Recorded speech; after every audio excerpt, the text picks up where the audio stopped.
Mbrëma nderuar televizionistë drejt për së drejti në radio televizionin Ora News, si çdo mërkur jemi së bashku, sigurisht edhe sot për të diskutuar, le temi për pas deklaratës së djeshme të kreut të shtetit, Bamir Topi, pra profesor doktor Bamir Topi, ndërkohë që kanë qenë le temi deklarata të forta edhe nga ana e kryeministrit, por edhe nga ana e kreut të shtetit. Jemi në një vit ku na ndan vetëm pak muaj nga zgjedhjet e vitit 2013, që janë zgjedhjet e përgjithshme parlamentare. Për diskutuar mbrëmjen e sotme në një datë edhe të veçantë, për 7 mars sot, gëzuar gjithë mësuesve dhe pedagogëve. Kam dy pedagogë mjaft njohur, Afrim Kresniqi, mi mbrëma, faleminderit që jeni në studio, dhe Roland Lami, mi mbrëma, faleminderit që jeni në studio.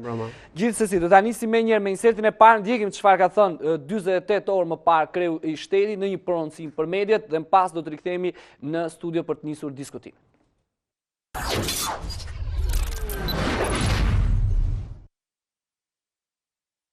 Unë natyrisht jam në dieni të deklaratave dhe të një inkursioni të organizuar, sërish duke dalë mjaft njerëz duke akuzuar.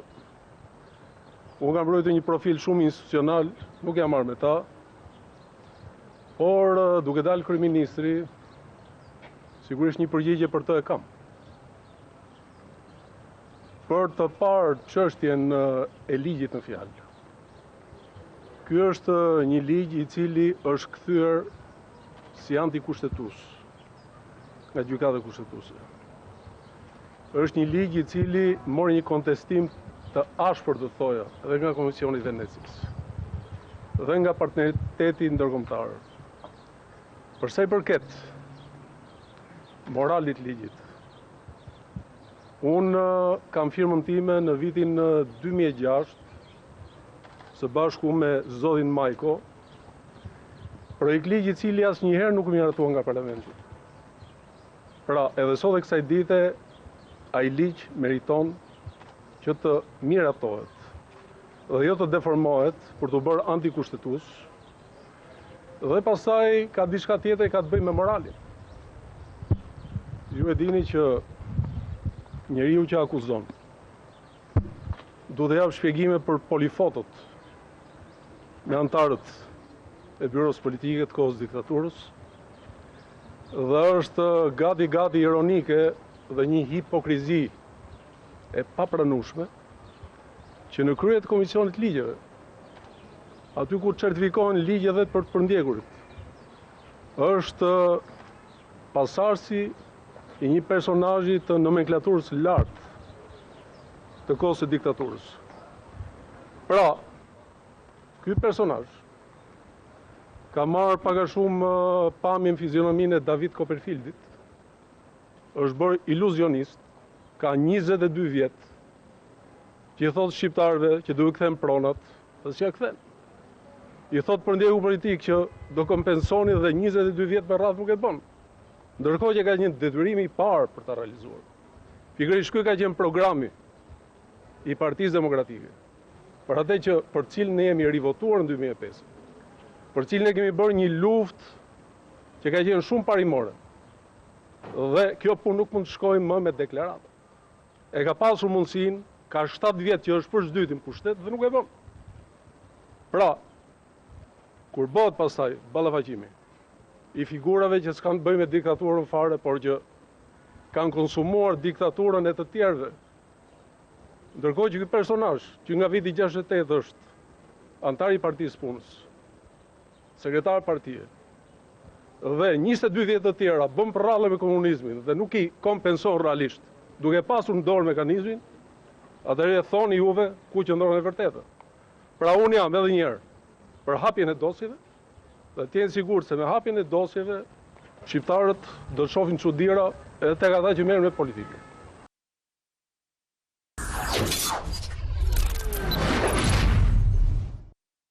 Kjo pra të nderuar teleshikues ishte edhe deklarata që erdhi dje nga kreu i shtetit zoti Topi. Zoti Kresniqi, danis më njëherë nga ju.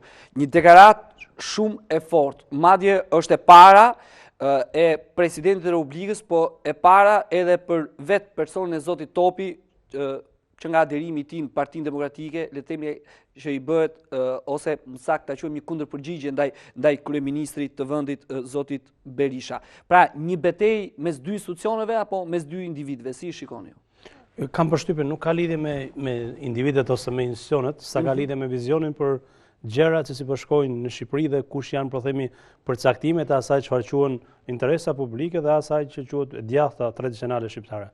Është e paimagjinueshme që muajt e fundit, për shembull, ka pasur një fushat jashtëzakonisht aktive në gjitha nivelet, në nivele të zyrtarëve të lartë shtetit, zyrtarëve politik, zyrtarëve të parlamentit për keqpërdorimin e funksioneve zyrtare dhe funksionet për cilet ata paguhen nga taksa paguesit për shërbyer qytetarëve dhe në një fushat ekstreme për të denigruar dhe baltosur kryetarin e shtetit, institucionin e presidentit të Republikës. Kulmi ishte deri diku me deklaratat e javës kaluar.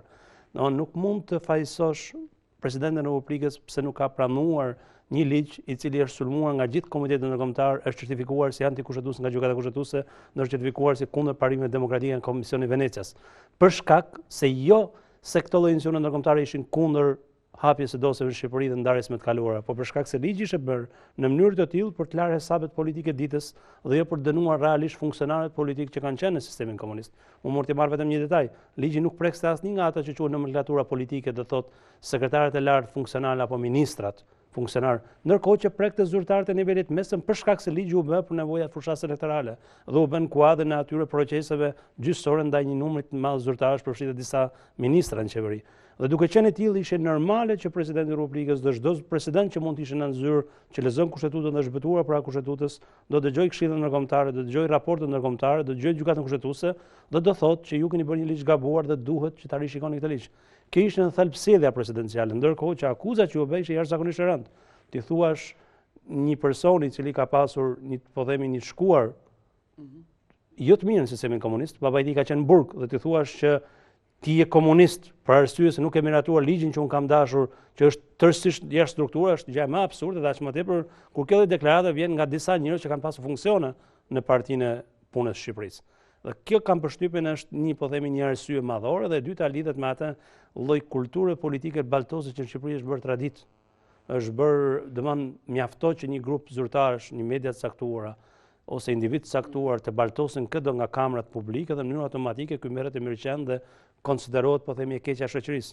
Dhe kjo lloj sjellje u përsërit edhe kohëve të fundit. Dhe sjellja presidenciale është për t'i kujtuar secilit që secili duhet të ketë vetë përmbajtje, duhet të jetë realist, duhet të jetë korrekt me qytetarët, duhet të jetë korrekt me shoqërinë dhe korrekt me funksionin zyrtar dhe premtimet për të cilat është votuar dhe është mandatuar nga qytetarët shqiptar, gjë që deri tani nuk ka ndodhur. Zoti Lami, kemi pra këtë le ta quajmë jo reagim, po një akuzë, le të themi, drejt për drejt që vjen nga presidenti i Republikës ndaj kryeministrit, duke kujtuar fotot, duke i thënë që ke qenë me tesërën e Partisë Komuniste, pra e marrim si institucion, pra president dhe kryeministri. Atëherë, në këtë kontekst, unë do të thoja që në lexim të parë kemi një çështje të karakterit etik. Qoftë për sa i përket akuzave që adreson maxhoranca ndaj një institucioni legjitim siç është presidenti, qoftë nga dalja e formatit që përcakton institucioni presidencën për të krijuar një ligjërim të caktuar në raport me një forcë politike siç është maxhoranca në këtë rast. Sigurisht palët kanë kalkuluar kostot politike dhe do të jenë zgjedhjet ato që do të tregojnë se kush do të rëndohet më shumë nga ky format të cilët palët kanë zgjedhur. Momenti i dytë ka të bëjë me përmbajtjen e akuzave. Siç u thatë nga kolegu Krasniqi, tenton të preken nëpërmjet akuzave disa kategori shoqërore, si ish për ndjekurit, ish pronarët, të pakënaqurit apo idealistët e lëvizjes dhjetorit të viteve 90, apo aspekti identitar, autokton i presidentit, e cila nuk kupton një lloj kategorie shoqërore që e preferon dhe e mbështet atë. Kjo reflektohet edhe në sondazhe qoftë në Tiranë në nivel lokal apo në nivel kombëtar ku tregon një lloj mbështetje të caktuar ndaj zotit Topi. Dhe përmbajtja e akuzave na bën të besojmë që konkurenca, lufta, tensionesh brenda aspektit djathtë, pasi kategoritë për cilën e flasim janë kategori kryesisht që janë rreshtuar dhe kanë votuar për të djathtën. një përqindje shumë e vogël mund të mendohet se mund të ketë kaluar e majta. Dhe në këtë sens, duke menduar që gara është brenda të djathës, opozita është një pozicion shumë luksos dhe shikon me shumë interes thellimin, rivalitetin ndërmjet këtyre dy institucioneve që nuk kupton një institucion që shumë shpejt do të kthehet në forcë politike, këtë rast kam ndërmend zotin Topi dhe majorancë e cila do të garojë në zgjedhjet 2013-s.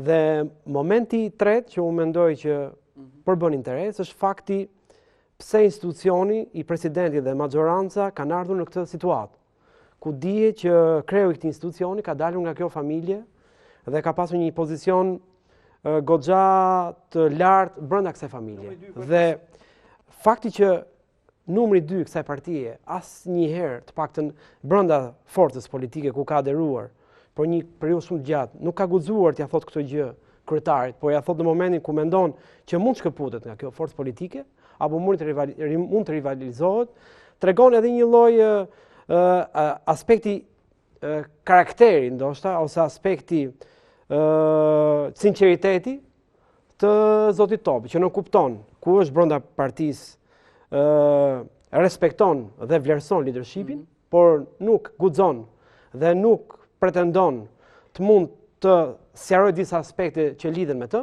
dhe kur dalin nga partia, si zoti Topi dhe disa të tjerë, akuzojnë dhe disa të tjerë. Pa dashur, vetëm thjesht për sërin, për shkak se nga përvoja ime politike kam qenë pjesë e atyre vendeve ku merren ndej diku vendimet, merreshin dikur. Kam përshtypjen zoti Topi nuk dua të bëj mbrojtje në zoti Topi, bën vetë dhe bëri shumë mirë, siç po bën. Por është i vetmi kryetar grupi parlamentar në historinë e këtij vendit pluralist, që në mënyrë publike ka votuar 2 herë kundër ligjit vetë mazhorancës të tij dhe qeverisë të tij për kthimin e prona, duke thënë që këto nuk janë ligje për kthimin e prona, por janë ligje për të zgjatur procesin e kthimit prona. Dhe ka bërë këtë kohë dhe kur ishin opozitë, edhe kur ishin mazhorancë. Do thotë ka pasur akte të tilla, ndërkohë që në jetën e brendshme politike, kushdo që e njeh të djathtën e di shumë mirë zhvillimin politik dhe di shumë mirë njësimin e tij me një sër kategorish dhe parimesh të cilat kanë qenë deri diku ndryshe nga natyra militante e çdo partie përfshi dhe PD-s. Kështu që nuk është çështje ndryshimit të sjelljes, sa është çështje që këto lloj mendimesh që dikur i ka shprehur dhe që i ka mbrojtur po them në mënyrë vazhdueshme, sapo ju thash ka votuar në parlament kundër. Unë lidhem me akuzat që ai adreson kryetarit të Partisë Demokratike. Sa ka qenë parti, nuk e ka guxuar ta shpreh. Sa largohet nga partia, bën siç kanë bërë gjithë të tjerët që adresojnë akuzat ndaj kryetarit. Fakti që e bën këtë gjë na bën të mendoj që karakteri i tij na vë në dyshime, në kuptimin që vetë rrjesht për aspekt karriere dhe akuzon kryetarin sapo largohet nga partia. Edhe një herë lutem, sepse unë po mendoj ndaj 2 gjëra krejt kundërta, domethënë me po pjesën që thoni ju jam dakord. Unë po them në linjën personale kam marrë që në krejt. Kurse në linjën personale 20 vjet në Shqipëri nuk e ka dëgjuar njëri Bamir Topin diskutojë individ caktuar. Absolutisht. Për shkak se individet e tjerë janë detyruar dhe na kanë hyrë në familje shqiptare, duke ndarë njerëz, duke diskutuar emra familjarë, duke munduar po themi të krijojnë atë që quhet përqasundo, që është taktika deri diku një sistemi të kaluar, mentalitete të kaluara, ishte ky rast ku ai ktheu një përgjigje publike. Por nuk është natyrën e tij, nuk është vizioni i tij dhe është këtë quaj lajm mirë, quaj aset publik, kur një politikan në Shqipëri nuk merret me akuza individuale dhe nuk merret me karrierat e individëve të caktuar. Ai ka votën dhe fjalën sot sepse ju adresua një akuzë publike, ju tha që presidenti i Republikës nuk është ndarë nga sistemi komunist dhe nuk pranon dënoi komunizmin, që është një absurditet i madh. Dhe për këtë lloj gjë ju tha thjesht që ju që po thoni nuk keni drejt as ligjore sepse gjykata kushtetuese ka refuzuar, nuk keni drejt as morale sepse vini nga ky lloj konteksti dhe politikisht keni gabuar sepse keni marrë vota dhe nuk i keni mbajtur premtimet. Janë 3 gjëra krejt po themi në sinkron me pozitën dhe me aktualitetin politik. Ajo çfarë unë personalisht e quaj po themi një dobësi të madhe të sistemit, edhe të PD-s, edhe në tërësitjet e politikës, është çfarë vizioni duan ata për shtetin, çfarë shteti duan. A duan ata një president, duan një guvernator, duan një prokuror që ta komandojnë me telefon dhe të jetë besnik i tyre dhe publiku ka interes që vërtet presidenti i Republikës derisa ka dalë nga një parcel politike duhet të jetë besnik i kësaj parcele politike, apo duam një njerëz që kur shkon president vesh kostume në president dhe sillet si president. Dhe në momentin që e bëri këtë zoti Mojsiu, e bëri zoti Topi dhe deri diku dhe zoti Mejdani në kohën kur doli nga Partia Socialiste, të tre u sulmuan nga partitë që i krijuan, nga partitë që i propozuan, pse?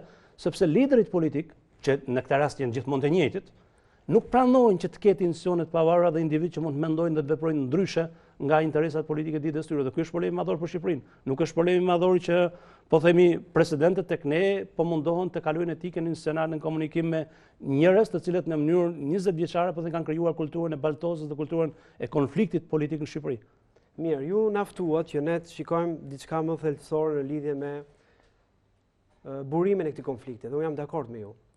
Në kuptimin që çfarë institucioni presidencial kërkojnë palët që janë në pushtet, ku zakonisht, sidomos nga maxoranca, atakon kandidatët që i përzgjedh apo i propozon vetë. Dhe ky është fakt i historik, po t'i referohemi dhe rasteve të tjera të më përparshme, apo po të marrim rastin e zotit Mojsiu. Por ka një moment që unë do doja që ta analizonim bashkarisht. Zoti Topi vite brenda Partisë Demokratike me një pozicion goxha të rëndësishëm brenda partisë. Vinte me një nivel sondazhi, pra preferencë publike, ndër më të lartët në aspektin e lojtarëve politik. Vinte me një kredo morale shumë të lartë pasi nuk ka pasur një pozicion ministror edhe ai që ka qenë në 2007 një vit, nuk 97 nuk ka dhënë mundësi që të adreson akuza apo për të flitet, raport me shumë eksponent tjerë brenda të djathtës. Një person i cili kishte akumuluar goxha eksperiencë pasi qëndronte në pozicionin e kryetarit të grupit parlamentar, dhe ju dini shumë më mirë se unë sa rëndësi krijon kjo nga pikpamja ligjore dhe administrative.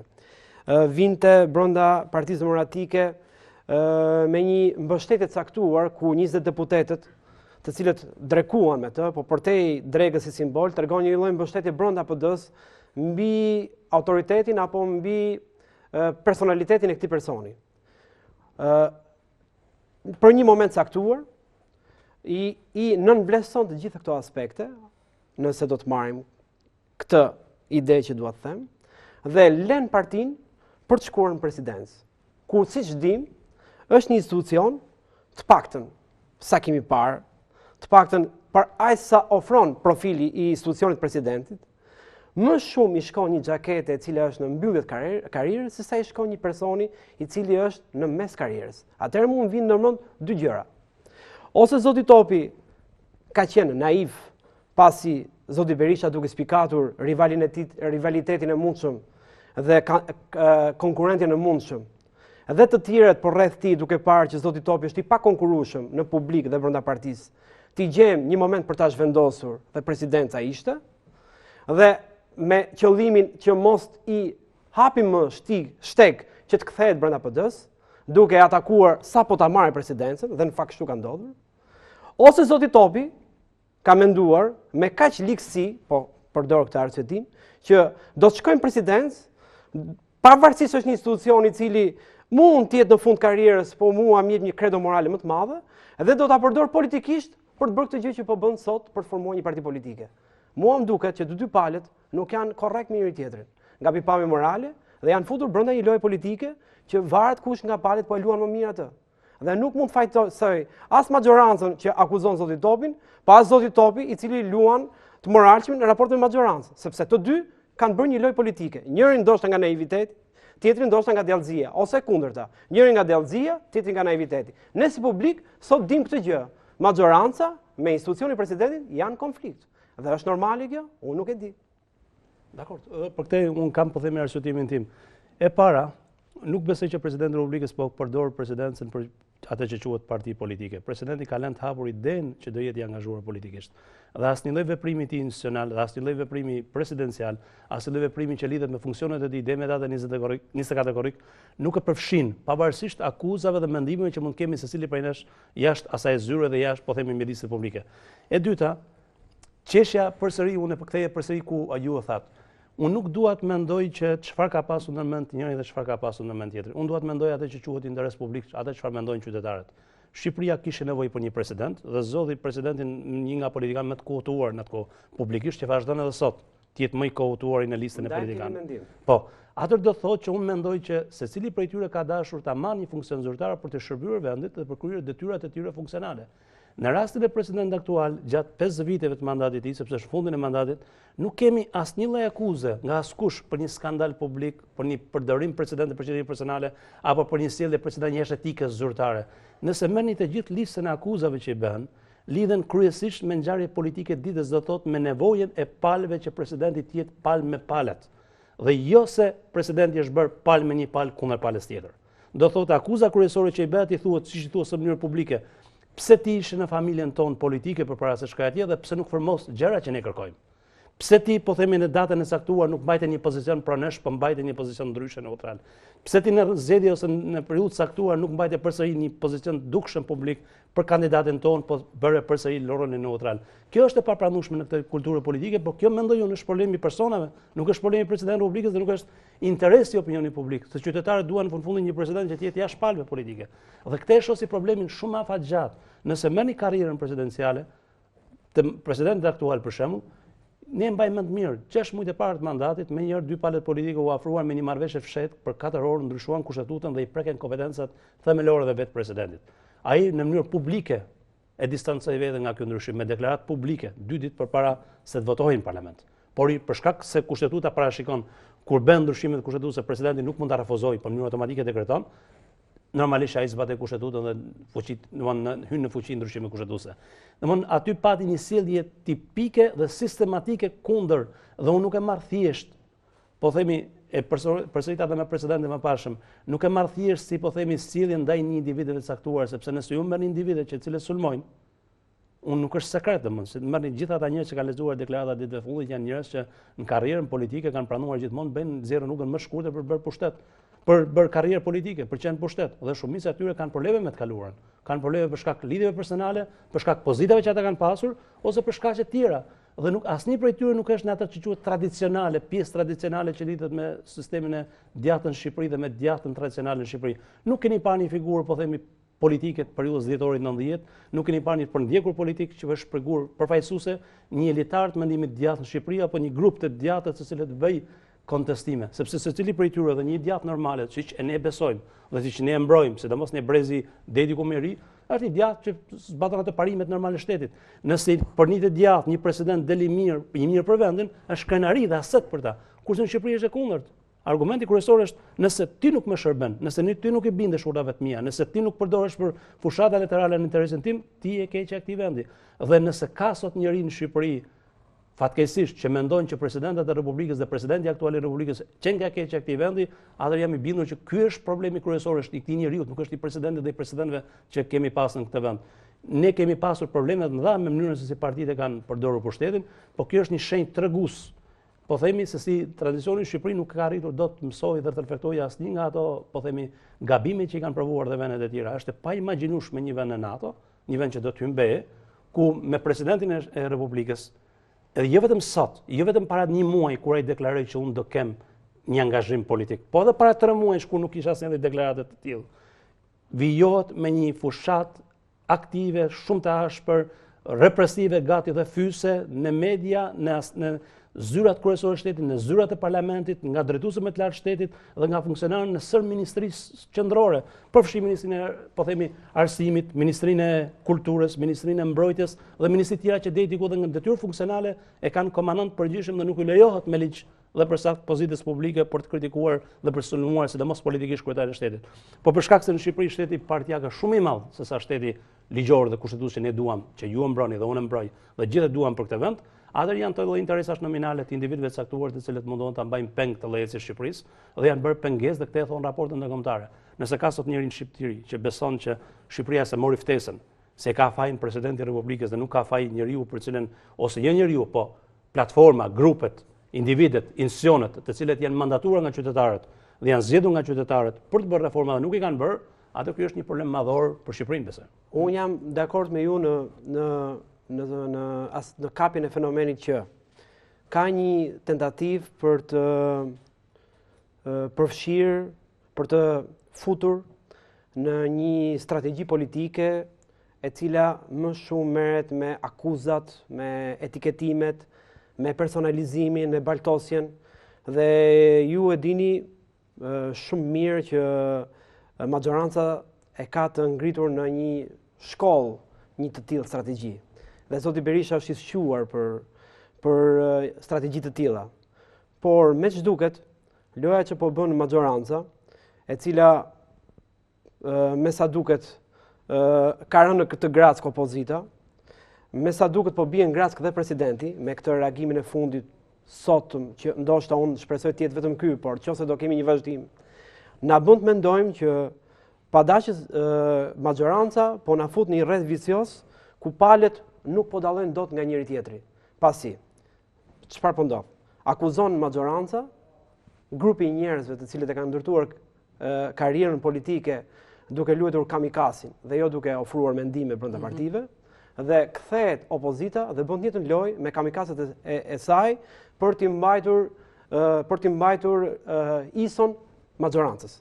Ftohet presidenti dhe provokohet në disa raste për ta përfshirë në konflikt dhe presidenti sot bie grack apo reagim. Do ta them, të lutem, se nuk është ky konkluzioni, do dal diku tjetër.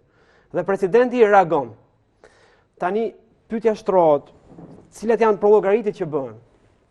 Por një ju e thatë që ne na refuzos për herë të dy statusi vendi kandidat dhe duke u marrë me etiketime, me sharje, po shikosh dhe gazetat, më shumë rëndësi po dhe çështja debati po bëhen etiketime dhe sharje, sesa çfarë po bëhet me reformat për statusin vendi kandidat, si po menaxhohet aspekti ekonomik dhe çfarë po bëhet me premtimet e premtuara nga maxhoranca sot. Unë mendoj maxhoranca po e bën shumë mirë këtë lojë. E dyta, duke bërë këtë gjë dhe duke i ftuar dhe të tjerë të bëjnë njëjtën gjë, krijohet ideja dhe perceptimi publik se të gjithë janë një lloj.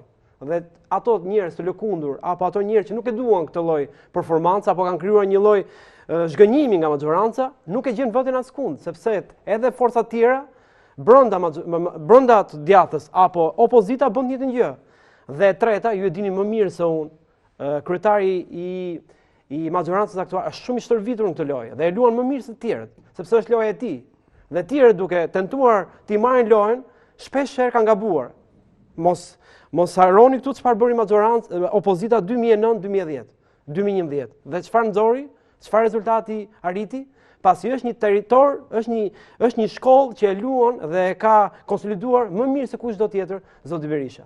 Ndoshta edhe kjo është loja e cila po luhet dhe të tjerët po bin viktim. Pasi interesi nuk është të merren me gjëra thelbësore, po pikërisht bëhet loja. Dhe njerëzit duke u marrë me lojën nuk po merren me thelbin, me qeverisjen, me statusin, me reformat, me situatën, me biznesin, e kështu me radhë, me korrupsionin, krimin. Ishte reagimi i nxituar i zotit Topi apo jo? Unë nuk mund ta them që është i nxituar, mund ta them që e para nuk e mendoj që në formalisht, parimisht, duke e larguar kontekstin. Institucioni i presidentit nga kushtetuta është një institucion që është mbi palët, tenton të jetë i paanshëm dhe të mos përfshihet në konflikt apo në tension apo të jetë burim konflikti. E para, e dyta, nuk e gjykoj që zoti Topi, pavarësisht se ndoshta ka menduar se duhet të tregoj forcën në raport me maxhorancën, do të tregoj që edhe ai di çfarë të thotë dhe ka argumenta për të thënë, por ndoshta deri tani e ka marrë ky portofol, ky institucion, dhe unë e besoj këtë gjë, por nëse do të vazhdojë kjo lojë, është loja e maxhorancës.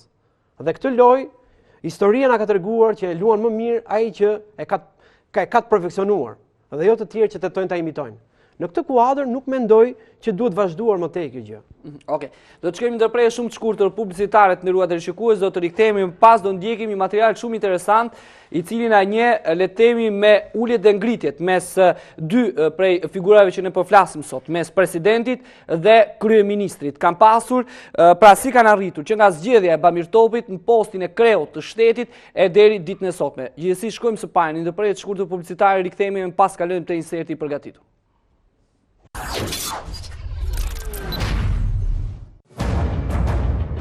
Për plasjet më të mëdha, Topi Berisha. Kryeministri Sali Berisha dhe presidenti Bamir Topi duket se kanë risjellë edhe një herë në qendër të vëmendjes për plasjet mes dy institucioneve kryesore në vend, madje duket se ndarja është më e thellë se kurrë më parë mes tyre. Ligji i legalizimeve. Ligji për legalizimet të ndërtimeve informale faktikisht shënoi përplasjen e parë mes institucionit të presidentit dhe mazhorancës qeverisëse. Mazhoranca kaloi me votat e saj pa opozitën ligjin për legalizimin. Presidenti e ktheu ligjin me pretendimin se binte ndesh me kushtetutën, duke kthyer në këtë mënyrë për herë të parë një vendim politik të mazhorancës qeverisëse.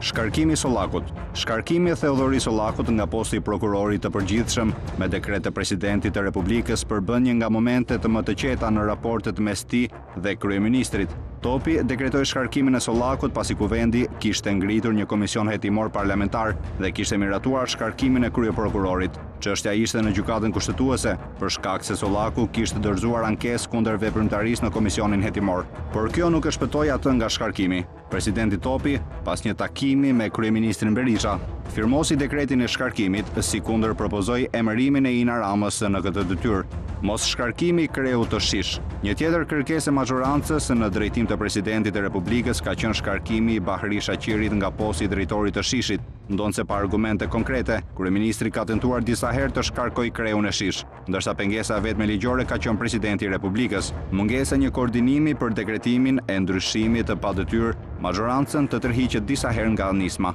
Por me këtë qëndrim, presidenti Topi kishte mbështetjen e ndërkombëtarëve, të cilët nuk pranuan një ndryshim të drejtorit të shërbimeve sekrete shqiptare. Kjo ishte një prej arsyeve që raportet mes kryeministrit dhe presidentit ishin të tensionuara.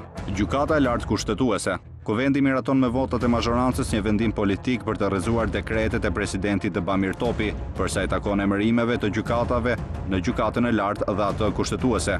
Shkaku ishte i thjeshtë. Topi nuk ishte konsultuar me mazhorancën përsa i takon propozimeve që kishte bërë. Mes emrave të propozuar, mazhoranca tha se kishte edhe kandidate që kishin lidhje të dukshme me të majtën. Kjo ishte një nga arsyet publike me të cilat mazhoranca mbrojti votimin në politikë ndaj kandidatëve të propozuar nga presidenti. Raport ky që tërhoqi vëmendjen edhe të faktorit të ndërkombëtar. Nga ana tjetër, kreu shtetit paralajmëroi se do të ndiqte të njëjtën procedurë, përsa i takon propozimeve që do t'i paraqiteshin nga qeveria apo kuvendi. Ambasadorët. Ndoshta emërimi i ambasadorëve përbën të vetmi në rast kur kryeministri Berisha është tërhequr përballë kreut të shtetit. Propozimet e qeverisë për postet e ambasadorëve duhet të dekretohen nga presidenti, por ky i fundit në jo pak raste ka kthyer mbrapsht propozimin. Rasti më flagrant ka qenë emërimi i ambasadorit të Shqipërisë në Shtetet e Bashkuara të Amerikës, por edhe në 2-3 shtete të tjera të Bashkimit Evropian. Kjo ka detyruar kryeministrin që më mirë të mos emërojë ambasador sesa të përzgjedh emra të pranueshëm edhe për kreun e shtetit. Ndryshimet kushtetuese. Përbëjnë ndoshta përplasjen më të madhe brenda mazhorancës dhe presidentit, aq sa kryeministri do të deklaronte kohë më vonë se kreu shtetit ishte përpjekur të krijonte një minorancë bllokuese. Ndryshimet kushtetuese që u miratuan me konsensusin e kryeministrit Berisha dhe liderit të opozitës Rama, pothuajse nxorrën jashtë loje rolin e presidentit të Republikës. Në këtë mënyrë kreu i mazhorancës vendosi një aleancë të përkohshme me kreun e opozitës, por një prej ndryshimeve të arrira ishte zgjedhja e presidentit të Republikës nga kuvendi me të paktën 71 vota. Akuzat për 21 janarin. Kryeministri Berisha ka hedhur akuzat të ashpra ndaj presidentit të Republikës në lidhje me ngjarjet e 21 janarit, ku një protestë e organizuar nga opozita u kthye në dhunë dhe përleshje mes demonstruesve dhe forcave të rendit. Topi së bashku me kryeprokurorën, drejtorin e SHISH dhe liderin e opozitës u konsideruan si pjesë e asaj që mazhoranca e cilësoi si grush shteti dhe marrje pushteti me dhunë. Këtë përbëjnë edhe akuzat më të rënda që janë artikuluar nga mazhoranca ndaj presidentit të Republikës, i cili u thirrë për të dhënë dëshmi në një komision hetimor parlamentar, por refuzoi pjesëmarrjen. Akuzat për zgjedhjet. Një tjetër akuzë që ju drejtua kreut të shtetit është vota e tij pro kandidatit të opozitës për Bashkinë e Tiranës, Edi Rama. Mazhoranca pretendon se vota e gjetur në kutinë e gabuar në qendrën e votimit 1968 i përket presidentit Topi dhe tregon qartë se ajo është vot pro Ramës. Ndërsa në përgjigje të kësaj akuze, Topi u shpreh se kryeministri po shpik kundërshtar politik dhe vota. Ligji i ilustracionit. Por një prej ligjeve që presidenti jo se e ktheu mbrapsht, por thjesht nuk e dekretoi dhe e la të hyjë në fuqi me heshin e tij, është ligji për lustracionin. Në një takim me familjarët e të pushkatuarve për bombën në ambasadën sovjetike, kryeministri i përmendi presidentit pikërisht këtë fakt. Presidenti që ka sqaruar në të shkuarën arsyeën e mosfirmosjes, kujtoi thjesht se ligji për lustracionin është kthyer si antikushtetues nga gjykata kushtetuese dhe mori kundërshtim të ashpër nga Komisioni Venecias dhe Komisioni Ndërkombëtar.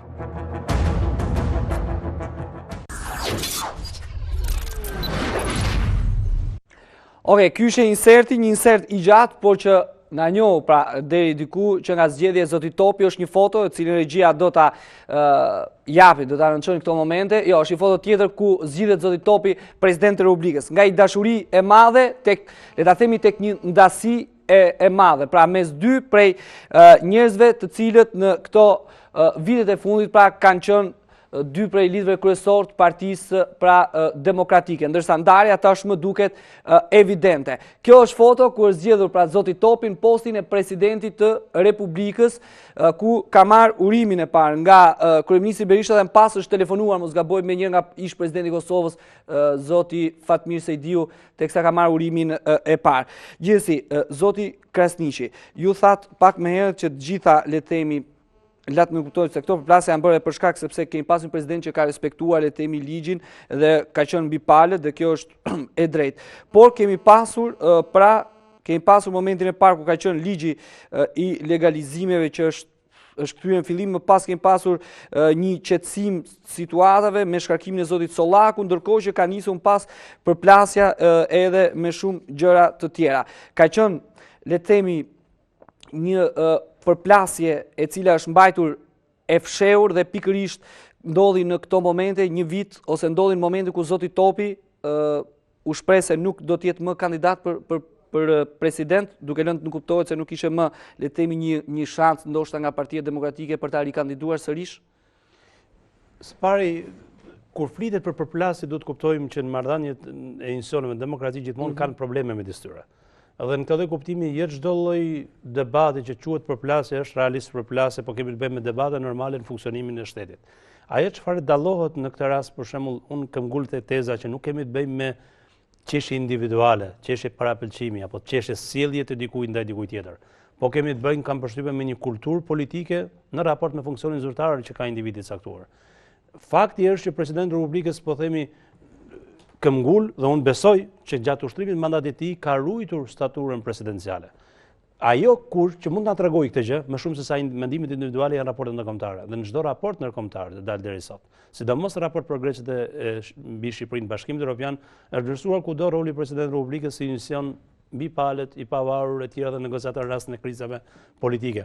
Por mekanizmat që ka presidenti në Shqipëri për të ushtruar të gjitha kompetencat dhe për të ushtruar këto lloj funksionesh normale për cilat priten nga qytetarët, janë mekanizmat të kufizuara, sidomos pas ndryshimeve kushtetuese të vitit 2008.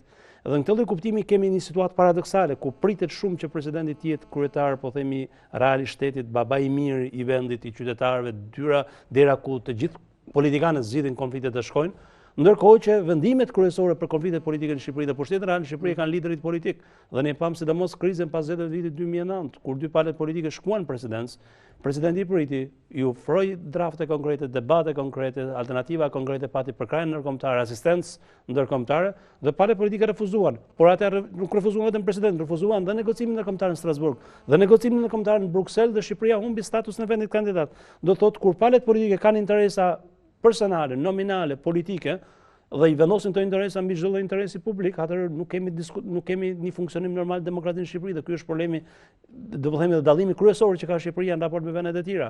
Ndërsa në lidhjen etiken, në lidhjen institucionale, etikën institucionale, mënyrën e komunikimit, unë besoj që presidenti ka qenë institucional. Çfarë do thotë institucional? Nëse ka një konflikt ligjor ose procedurial me parlamentin, me ligjit e parlamentit, me aktet e qeverisë, ka dy mekanizma për të ndjekur zbatimin e tyre. Mekanizmi i parë është mekanizmi kushtetues, gjykata kushtetuese. Dhe presidenti e ka ushtruar këtë kompetencë, se sfundi është çështja që po diskutohen gjykata kushtetuese për 3 anëtarët e gjykatës kushtetuese, të cilët nuk janë votuar nga parlamenti. Do thotë se herë që ka pasur kontestime ligjore, i ka dërguar në gjykatë kushtetuese dhe albiti i tretë që është gjykata kushtetuese deri tani ka marrë disa vendime dhe gjitha vendimet kanë qenë në favor të, po themi, pretendimit presidencial. Çfarë tregon që pala tjetër ka zgjedhur, po themi, rrugën e gabuar dhe drafti i tyre nuk ka qenë tërësisht kushtetues. E njëjta gjë është provuar ligjin e legalizimit, është provuar ligjin e ilustracionit, është provuar ligjin e kthimit pronar, paktën 3 nga ligjet kryesorë ku presidenti ka përdorur veten e tij. Duke pasur parasysh këtë lloj sjellje, po themi, mendoj që kjo është një sjellje që do duhet ishte presidenciale dhe është presidenciale, dhe mendoj që do duhet të llohet nga presidentët, po themi, që të vazhdojnë. Ideja është që çdo lloj konflikti nuk duhet të kalojnë media, nuk duhet që politikanët komunikojnë me njëri tjetrin përmes mediave, nuk duhet të komunikojnë përmes militanëve, nuk duhet të komunikojnë përmes retorikës së gazetave partijake tjere, po duhet komunikojnë në mënyrë institucionale dhe unë mendoj që rasti tipik i presidentit është sjellja tipike institucionale. Kjo mendoj që i bën mirë demokracisë dhe krijon atë që quhet që është kritika kryesore në kombëtar, krijon institucione të forta, jo lider të fortë politik. Ndërkohë që në Shqipëri vazhdojnë të kemi të kundërtën, lider të fortë politik dhe institucione të dobta. Kur ne patëm krizën politike të 21 janarit dhe situata të tjera, imagjinonin në Shqipëri sikur presidenti, prokuroria dhe institucionet e tjera të sigurisë në vend të drejtoheshin nga një parti politike. Atë do ditë që gjysma e Shqipërisë ka bërë shtetin dhe gjysma tjetër ka mbrojtur shtetin. Ishte një situatë absurde. Dhe ishin këto lloj institucionesh të cilat u përkrahën nga faktorët ndërkombëtar që ruajtën deri diku normalitetin e funksionimit të demokracisë në vend dhe i kaluan të gjitha çështjet në atë filtrin e drejtësisë dhe proceset vazhdojnë. Zoti Lami, unë gjykoj që po të shikosh në tërësi veprimtarinë e presidentit, qoftë në lidhje me raportin që ka mbajtur me disa ligje të miratuar kryesisht nga maxoranca, si ligji për legalizimit apo ligji i ilustracionit, qoftë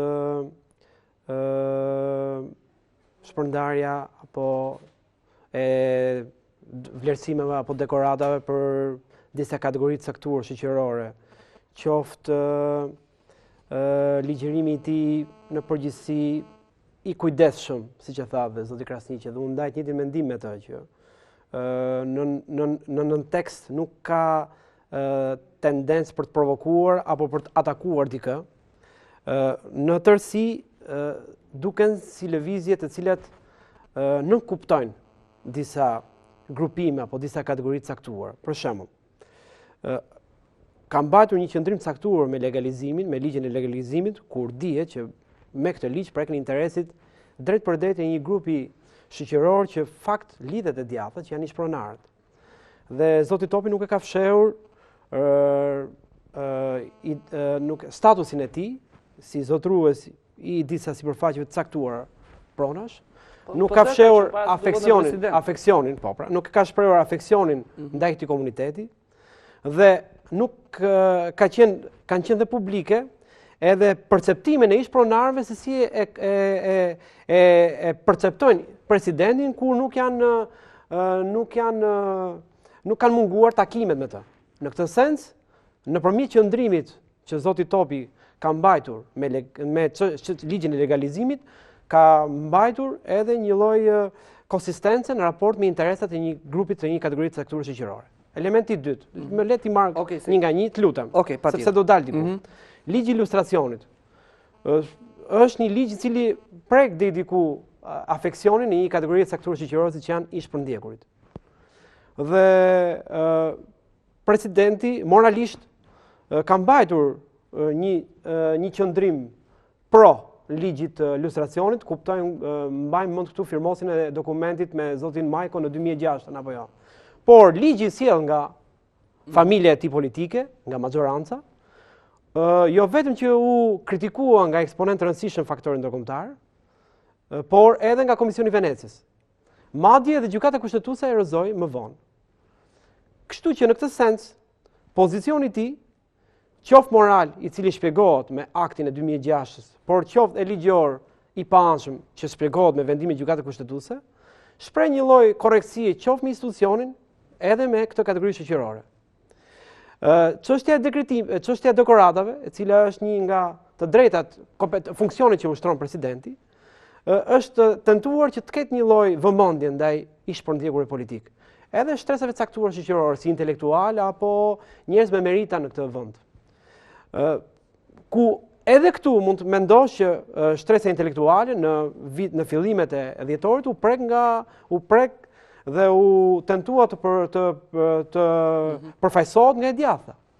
Pra çfarë vërejmë? Vërejmë që e projektuar, e skenuar apo jo, kjo mbetet për çështje analize, por shikojmë që zoti Topi, edhe në veprimet që ka bërë, në atakim me familjen e tij, loja ka qenë brenda kategorive dhe shtresave shoqërore që prekin kryesisht djathtë.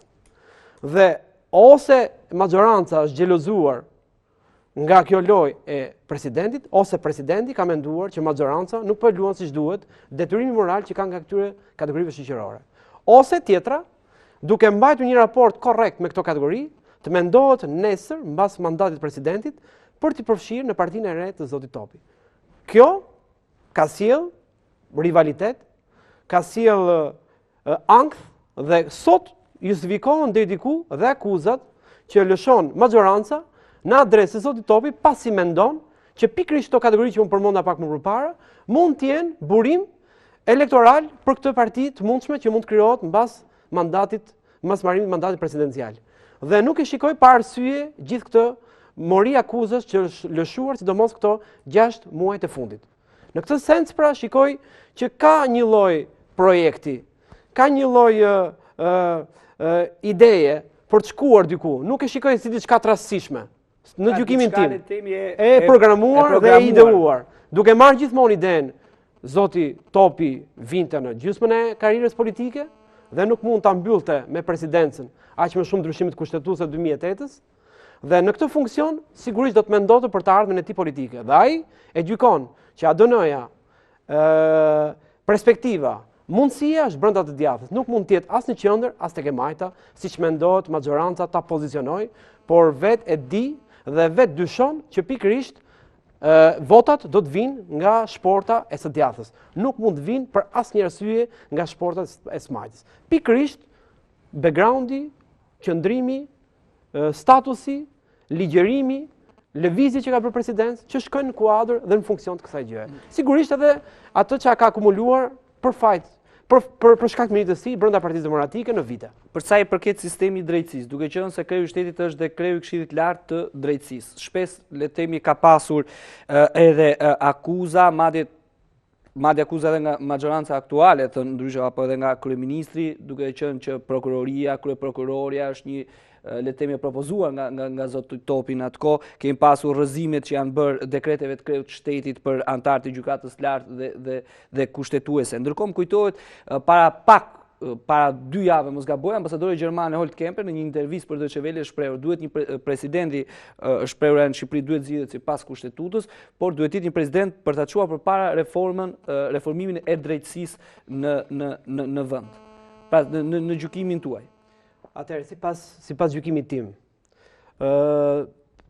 siç dihet, presidenti ka një rol të caktuar për sa i përket pushtetit të tretë, siç është ai i drejtësisë, nëpërmjet dekretimeve të antarëve të gjykatës kushtetuese apo Këshillit Lart të Drejtësisë apo dhe institucione të tjera të pavarura, siç mund të jetë prokuroria, kontrolli i lartë i shtetit dhe kështu me radhë.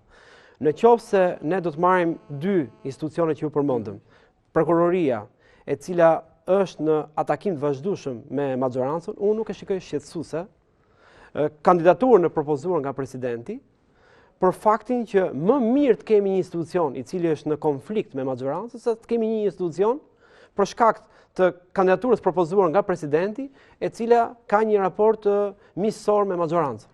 Unë si qytetar më pëlqen më shumë ky varianti i dytë.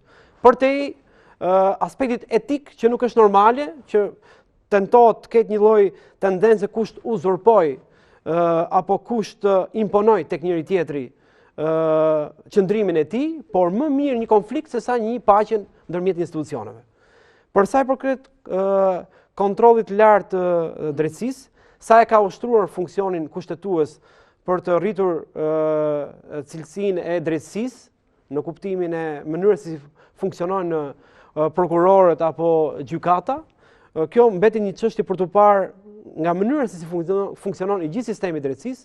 Nuk e mendoj që varet vetëm nga pozicioni dhe roli që mban presidenti ndaj këtij pushteti, më duket një gjë shumë më thelbësore sa thjesht një rol i një individi, por ndoshta mund të përbëj një problem, por kjo jo detyrimisht mund ta lidhi me zotin Topi, qëndrimi dhe pozicioni që mbajti nën kryetari i kontrollit i Këshillit të Lartë të Drejtësisë, zoti Kreshnik Spaiu, që sipas mendimit tim nuk dinjon të ushtrojë funksionet kushtetuese, por mendon nëpërmjet kostumit të nën kryetarit të bëjë një lojë personale të karrierës politike. Kjo ndoshta është një çështje. Zoti Topi më herë te kjo mund të kishte ndërhyrë, por nuk mendoj se sa mund të ishte ndërhyrja e zotit Topi në funksion të devijimit të agjendës së zotit Spaiu. Mund, nuk e përjashtoj, por në thelb nuk është më shumë çështje personale e zotit Spahiu, se sa një mos ushtrim funksioni i zotit Topi, sipas gjykimit tim. Zoti Krasniqi, në kohë le të themi të konfliktit politik, sigurisht që presidenti është mbi palët, kemi raste të shumta, sidomos në Evropë, por sa le të themi aktiv ose çfarë kontributja ka dhënë kreu i shtetit kur kemi pasur tensione politike, apo ka qenë i izoluar nga dy liderët politik për t'i ulur ata në tryezë, për të shkuar të dy, si lideri i opozitës, si kreu i maggjorancës, për të gjithë le të themi atë ngërç politik që ka kaluar Shqipëria. Pra, përveç përpos vullnetit, sipas jush ka qenë le të themi i izoluar nga kjo gjë, apo para duhet sqaroj që nuk flas tu si këshilltar i Presidentit të Republikës. Po flas për opinionin tim personal dhe në këtë lloj kuptimi nuk dua ta personalizoj me emra individësh, por flas në një kontekst pak më gjerë.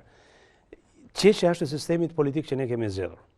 Do thotë ne kemi zgjedhur një president kur sot të gjitha vendet e rajonit kanë kaluar në zgjedhje president nga populli, ne kemi zgjedhur një president nga parlamenti dhe kemi kaluar me shumicë thjesht parlamentare. Duke dhënë mesazhin që çdo shumicë thjesht parlamentare mund ta delegojë njeriu e vet në presidencë. Dhe ky është po themi një zhvillim që unë besoj në po themi një periudhë afatgjatë është negative për rrethanat, kushtet dhe nevojat që ka Shqipëria. Mund të ndodhë që një president gjatë mandatit të tij të qeverisë me dy palet, e kemi pas në rastin e presidentit më parshëm. Anku i është për shkak rotacionit politik i ka rastisur me dy palet. Mund të ndodhë që një president të qeverisë me disa qeveri gjatë ushtrimit të mandatit, kemi pas përsëri me president më parshëm edhe me presidentin aktual për shkak të ndryshimeve në qeveri. Do thotë gjithmonë shikohet që presidenti është një institucion i cili të i kalon politikën e ditës, zhvillimet e ditës dhe është një garanci për funksionimin e institucioneve në Shqipëri. Në sistemin e sotëm kushtetues ne nuk ja kemi dhënë të lloj garancie. Pse nuk ja kemi dhënë këtë garanci? Për shkak të sjelljes së aktorëve politik. Nuk mund të ndodhë për shembull, ne po i marr rastin e vendeve veçinie se kemi më të lehtë të referueshme. Po i marr Greqinë ose Italinë. Por Italinë me qenë se është dhe natyrë mesdhetare pak më theksuar. Nuk mund të ndodhë në Itali që një politikan dalë thotë zoti Napolitano, po ju dikur keni qenë antar i Partisë Komuniste dhe ka qenë një nga drejtuesit e Partisë Komuniste Italiane. Dhe si ti jeni komunist, nuk ju pranoj etj. Berlusconi ishte flamuri i djathtës në Itali, por Berlusconi thoshte, ky është presidenti i vendit tim dhe unë respektoj institucionin, respektoj individin dhe mandatin e tij dhe kishte gjithmonë sjellje institucionale që e lejonin dhe presidentin për të bërë veprime institucionale. Në rastin aktual ne nuk kemi sjellje institucionale nga aktor politik, kemi një kulturë baltosje dhe të ndërsjellë të dy palëve politike. Sa herë që palët politike nuk janë dakord me një vendim të caktuar, nuk është problemi që majoranca është, po themi, në rrugë gabuar dhe shpreh mentalitet kaluar, dhe opozita është një sjellje krejt e kundërt. Absolutisht janë gati të dy janë një njëjtës moll. Në këtë lloj kuptimi domosdoshmë është një kulturë politike, aktorëve politik që nuk pranojnë një aktor të tretë, sidomos një aktor shqiptar, që të luajë rolin mbi palët politike. Ne shohim politikanë të cilët, po themi, sillen ndoshta çdo lloj etike komunikimi me të huajt mjafto që të kenë një suport ndërkombëtar dhe ndërkohë që në familjen e tyre politike që është Shqipëria, institucionet politike në Shqipëri si dhe në mënyrë krejtësisht po themi të pakulturuar, jo etike dhe jo funksionale dhe jo demokratike, dhe kjo lidhet me mentalitetin dhe me trashëgiminë që ne kemi, një trashëgimi gati që quhet po themi një vend që vjen nga Perandoria Otomane ku çdo qytet ka pas një pasha dhe pashau nuk merr parasysh asnjë lloj nga institucionet ose të tjera, por mundohet qeverisi vetëm jashtë çdo lloj rregulli, jashtë çdo lloj ligji. Dhe kjo lloj sjellje vazhdon të sillen në Shqipëri. Në rastin aktual presidenti ka pasur, personalisht mendoj, ka pasur një zhvillim tjetër negativ që deri diku e ka kufizuar rolin e komunikimit me partitë politike. Jo vetëm sulmet e partive dhe refuzimi i partive për qenë pjesë e debatit, por edhe ne vetë ligji elektoral. Ne prodhuam një parlament me zgjedhjet e fundit krejt ndryshe nga parlamenti i kaluar. Në parlamentin e kaluar kishim 6-7 faktor politik. Dhe në 6-7 faktor gjithmonë gjen aktor me të cilin komunikon. Në rastin aktual kemi prodhuar 2 faktor politik.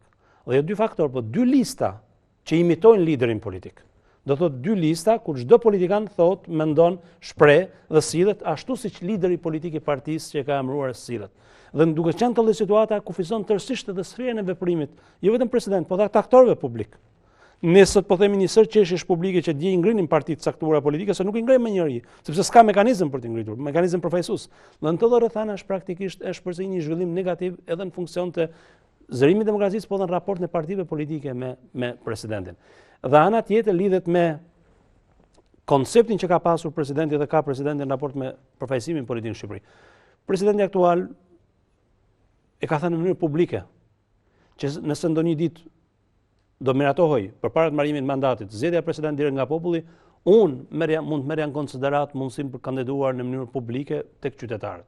Dhe deklarata më normale nëse njëri thotë unë dua të votën qytetarët dhe shkoj te qytetarët dhe nëse ata mbzedhin, është mekanizmi vetëm për të provuar sa ky njeri ka përkraje publike dhe sa ky njeri ofron një vizion ose një program, një alternativë për qytetarët. Kushtet aktuale ne nuk kemi mundësi për ta bërë. Ne në kushtet aktuale dëgjojmë skenat e tilla, po themi që janë të mërë si qesharake për një vend serios që pretendon të jetë, po themi, vend për Bashkimin Evropian. Ku thuhet, çdo zyrtar që ne kemi në parti mund të bëhet president. E dini kush është mesazhi? Mesazhi është që njeriu që unë do të dërgoj atje duhet të jetë tërësisht besniku im. 24 orë besniku im. Sepse çdo njeri prej këtyre që unë kam këtu mund të jetë president i Republikës. Në fakt, një vend si Shqipëria ka luksin e madh, do jetë luks i madh nëse ka 4-5 kandidatë serioz për president. Ndërkohë që duke thënë të tillë ti praktikisht e banalizon dhe godet shumë edhe ato që quhet autoritetin e institucionit dhe produktin që mund të ketë nesër institucioni. Imagjinoni vitin 2007, unë kam mbajtur në shënimet e mia 32 emra që përmenden tavalin për kandidat për president. E imagjinoni të përmendesh 32 emra që secili mund të jetë president dhe secili prej tyre mund të ishte mjafto që të tundë kokën pala tjetër. Kjo nuk ka të bëjë me demokracinë, kjo ka të bëjë me pazare dhe kjo ka të bëjë me konceptin e liderit politik për t'i ulur tërësisht pjatën, atë pjatën po themi përfaqësimit dhe imazhit të institucionit presidencial. Ky lloj sjellje ka rënë kundërshtim, kam përshtypjen me natyrën aktuale të president për arsye thjesht, siç e tha dhe Rolandi, nuk vinte nga hiçi, nuk vinte nga kodat larta politike, vinte nga jeta politike dhe një njeri që ka edhe një projekt për veten e vet. Domthonë diku do të jetë nesër pas 10 vjetësh. Dhe duke qenë i tillë, nuk ishte lehtësisht i ka përdirë nga palet dhe palet pastaj zodhen atë që quhet, po themi, bojkoti në blok dhe sulmi në blok me gjitha mekanizmat, po themi, jo normal për një vend demokratik. Këto janë probleme që nuk zgjidhen as me këtë president, as me president tjetër, zgjidhen ditën kur Shqipëria të ketë parti politike demokratike në raport me funksionimin normal të shtetit. Partitë sotme politike nuk janë demokratike në raport me shtetin. Vizioni i tyre për shtetin është shteti është i imi. Pushteti është i imi, nëse un kam një vot më shumë, kam të drejtë ta qeverisë tërë shtetin. Ju përmendet sistemin e drejtësisë. Të gjithë mbajnë mend deklaratën Silvia Kondi për gjyqtaren. Po për të njëjtën prokuror, nesër nuk të përdor shpreha më ashpër që mund të përdor për një femër në rrugë, jo më në mjediset publike. Pse? Sepse ndryshoi agjenda politike. Do thotë individ të cilët në një moment kur kanë nevojë për ty, të lavdrojnë, të ngrenë qiell, ditën që interesi i tyre partijak bën kundërshtim me interesin tënd institucional, janë gatshëm të hedhin poshtë dhe sulmojnë me të ketojnë me çdo lloj fjalë, siç edhe ka ndodhur me precedentin, me prokurorin, me gjyqtarët, me çdo lloj institucioni tjetër pavarur në Shqipëri. Zoti Lami, sipas jush, ka qenë mbi palët kreu i shtetit, duke qenë se shpesh maxoranca ka akuzuar se ka punuar le temi për opozitën. Ne ose unë personalisht tentova pak më përpara ta shpjegoj nëse ka qenë apo jo dhe them që mos i kthejmë kësaj çështje, por të futem në një aspekt struktural, siç e përmendi dhe kolegu, që lidhet me pozicionin që i ka përcaktuar kushtetuta presidentit. Dhe në fakt po ta shikosh, është një institucion i cili deri diku duket honorific për shkak të disa funksioneve që luan, por në disa momente të caktuar i jepet merr një rol të rëndësishëm. Dhe në fakt këtë rol të rëndësishëm e merr sidomos në situata të vështira apo në situata krize, ku mendoj që institucioni i presidentit duke qenë mbi palët mund të ofrojë palët vetë të mund të negociojnë dhe të zgjidhin çështjet. Mirë po, kemi dy aspekte. Aspekti i parë është aspekti kulturor dhe aspekti i dytë është aspekti i funksioneve që t'jep institucioni presidentit. Kulturor, zoti Krasniqi me drejt tha, palët politike, kryetarët e partive të mëdha, duke qenë ndoshta edhe një republikë parlamentare, i atribojnë vetes një lloj arrogancë në raport me institucionet tjera. Do të thotë mjafton një marrëveshje ndërmjet dy forcave kryesore dhe për një periudhë shumë të shkurtër mund të rrëzosh 70% e funksioneve kushtetuese apo të bën ndryshime kushtetuese, siç ndodhi në fakt 2008. E para, e dyta, vetë palët duke qenë kryetar të partive të mëdha dhe duke qenë një republikë parlamentare, mendoj që kanë më shumë peshë, qoftë kuptimin publik e mbështetjes, por duke qenë se kanë dhe më shumë numra në parlament, edhe mundësi që jep vetë kushtetuta nëpërmjet parlamentarizmi që mund të miratojnë dhe mund të ndryshojnë shumë aspekte kushtetues brenda një kohe të caktuar, nuk i lejojnë vetes që të kenë persona të barabartë ose mbi ta. Aq më shumë zoti Topi a dikush tjetër, për t'i njohur atij një lloj superioriteti në raport me ta ose për të krijuar një ide në publik për një lloj hierarkie, në kuptimin e rëndësisë apo peshës. Nuk mund ta lejojnë vetes. Nuk e kanë bërë këtë gjë dhe nuk mendoj që e ardhmja mund na japë shumë shpresë për këtë gjë. Gjithmonë brenda kësaj kulture që ne kemi krijuar, ku partia, pushteti konsiderohen si një lloj pronësie dhe brenda saj un kam të drejtë ta posedoj dhe ta ushtroj sipas ides time. Për sa kohë un mandatohem për këtë gjë. Ky është një aspekt. Aspekti i dytë është e vërtetë që presidenti i jepet një lloj roli i rëndësishëm në situata krize, por roli ngelet thjesht në aspektin moralizues, në aspektin e ftesës, po jo në aspektin imponues. Për shembull, presidenti fton palët për të biseduar, siç bëri në fakt në krizën e 2009-s, po s'ka të drejtë shpërndaj parlamentin. Për sa kohë nuk e ka këtë drejtë, palët nuk kanë asnjë lloj kushtëzimi në raport me të dhe nuk ndjehen as pak kërcënuar dhe aq më shumë t'i japi luksin presidentit që të jetë imponues raport me ta, gjithmonë kuptimin e mentalitetit. Vim tek aspekti i kthimit ligjeve. Presidenti ka të drejtë kthej ligjit, por nuk ka të drejtë propozoj ligje. Sepse në moment që mund ta bëjë, mund ta akuzojë nga maxhoranca që zëvendëson jo vetëm kushtetuese, por edhe morale, zëvendëson funksionet e komisioneve të ligjeve apo legjislativit. Për shembull, presidenti ka të drejtë të dekretojë kandidatura, por miratimin e bën parlamenti. Dhe miratimi është një vendim politik, pavarësisht kritereve nëse i ka respektuar presidenti në përzgjedhjen e kandidaturave. Pra, ne i kemi dhënë një pozicion gjysmak presidentit.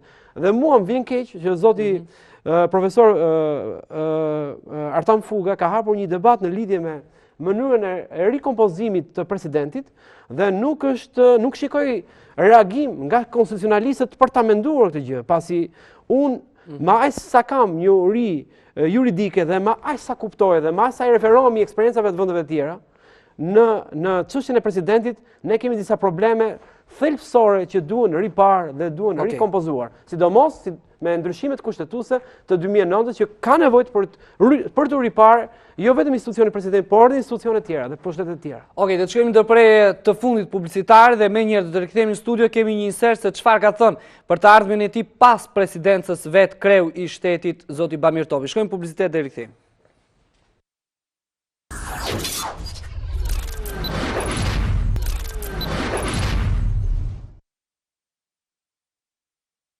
E kam thonë që opsionet janë të ndryshme, por opsioni më probabël që sa vjen dhe bëhet akoma më probabël është që unë do t'i kthem i jetës politike. Do jem në politikë. A jeni në djeni të një organizimi që po kryhet të disa demokratëve veçanërisht apo të pakënaqurve nga Partia Demokratike për një parti të re? Unë e di që ka një frym.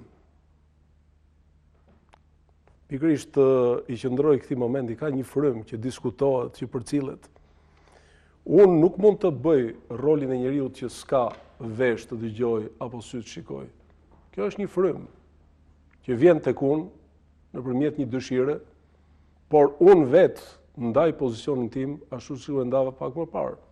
Pra deri në korrik të vitit 2012, nëse Zoti na jep jetë, shëndet, forcë, sepse atë se kemi në dorë, por me vullnetin tim do të jem pikërisht në zbatim të detyrimeve kushtetuese.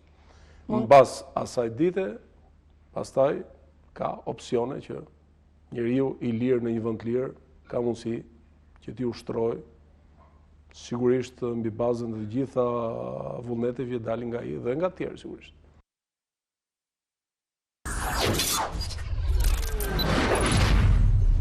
Kjo ishte deklarata e Presidentit të Republikës, zoti Topi, dhe në fund të vitit 2011 në emisionin Tonight në Radio Televizion Ora News të koleges Ilva Tare. Gjithsesi së fundi kemi një largim i cili është dhënë po ky lajm nga vetë Gazmend Toketa, po në emisionin Tonight në Radio Televizionin Ora News, i cili është larguar nga Partia Demokratike dhe është shprehur se në mars, pra pikërisht në mars, do të kemi dhe formimin e një partie të re të djathtë. Mendohet se në krye të saj, me njerë sa po të përfundoj mandatin kushtetues, do tjetë vetë kreu aktual i shtetit, zoti Topi.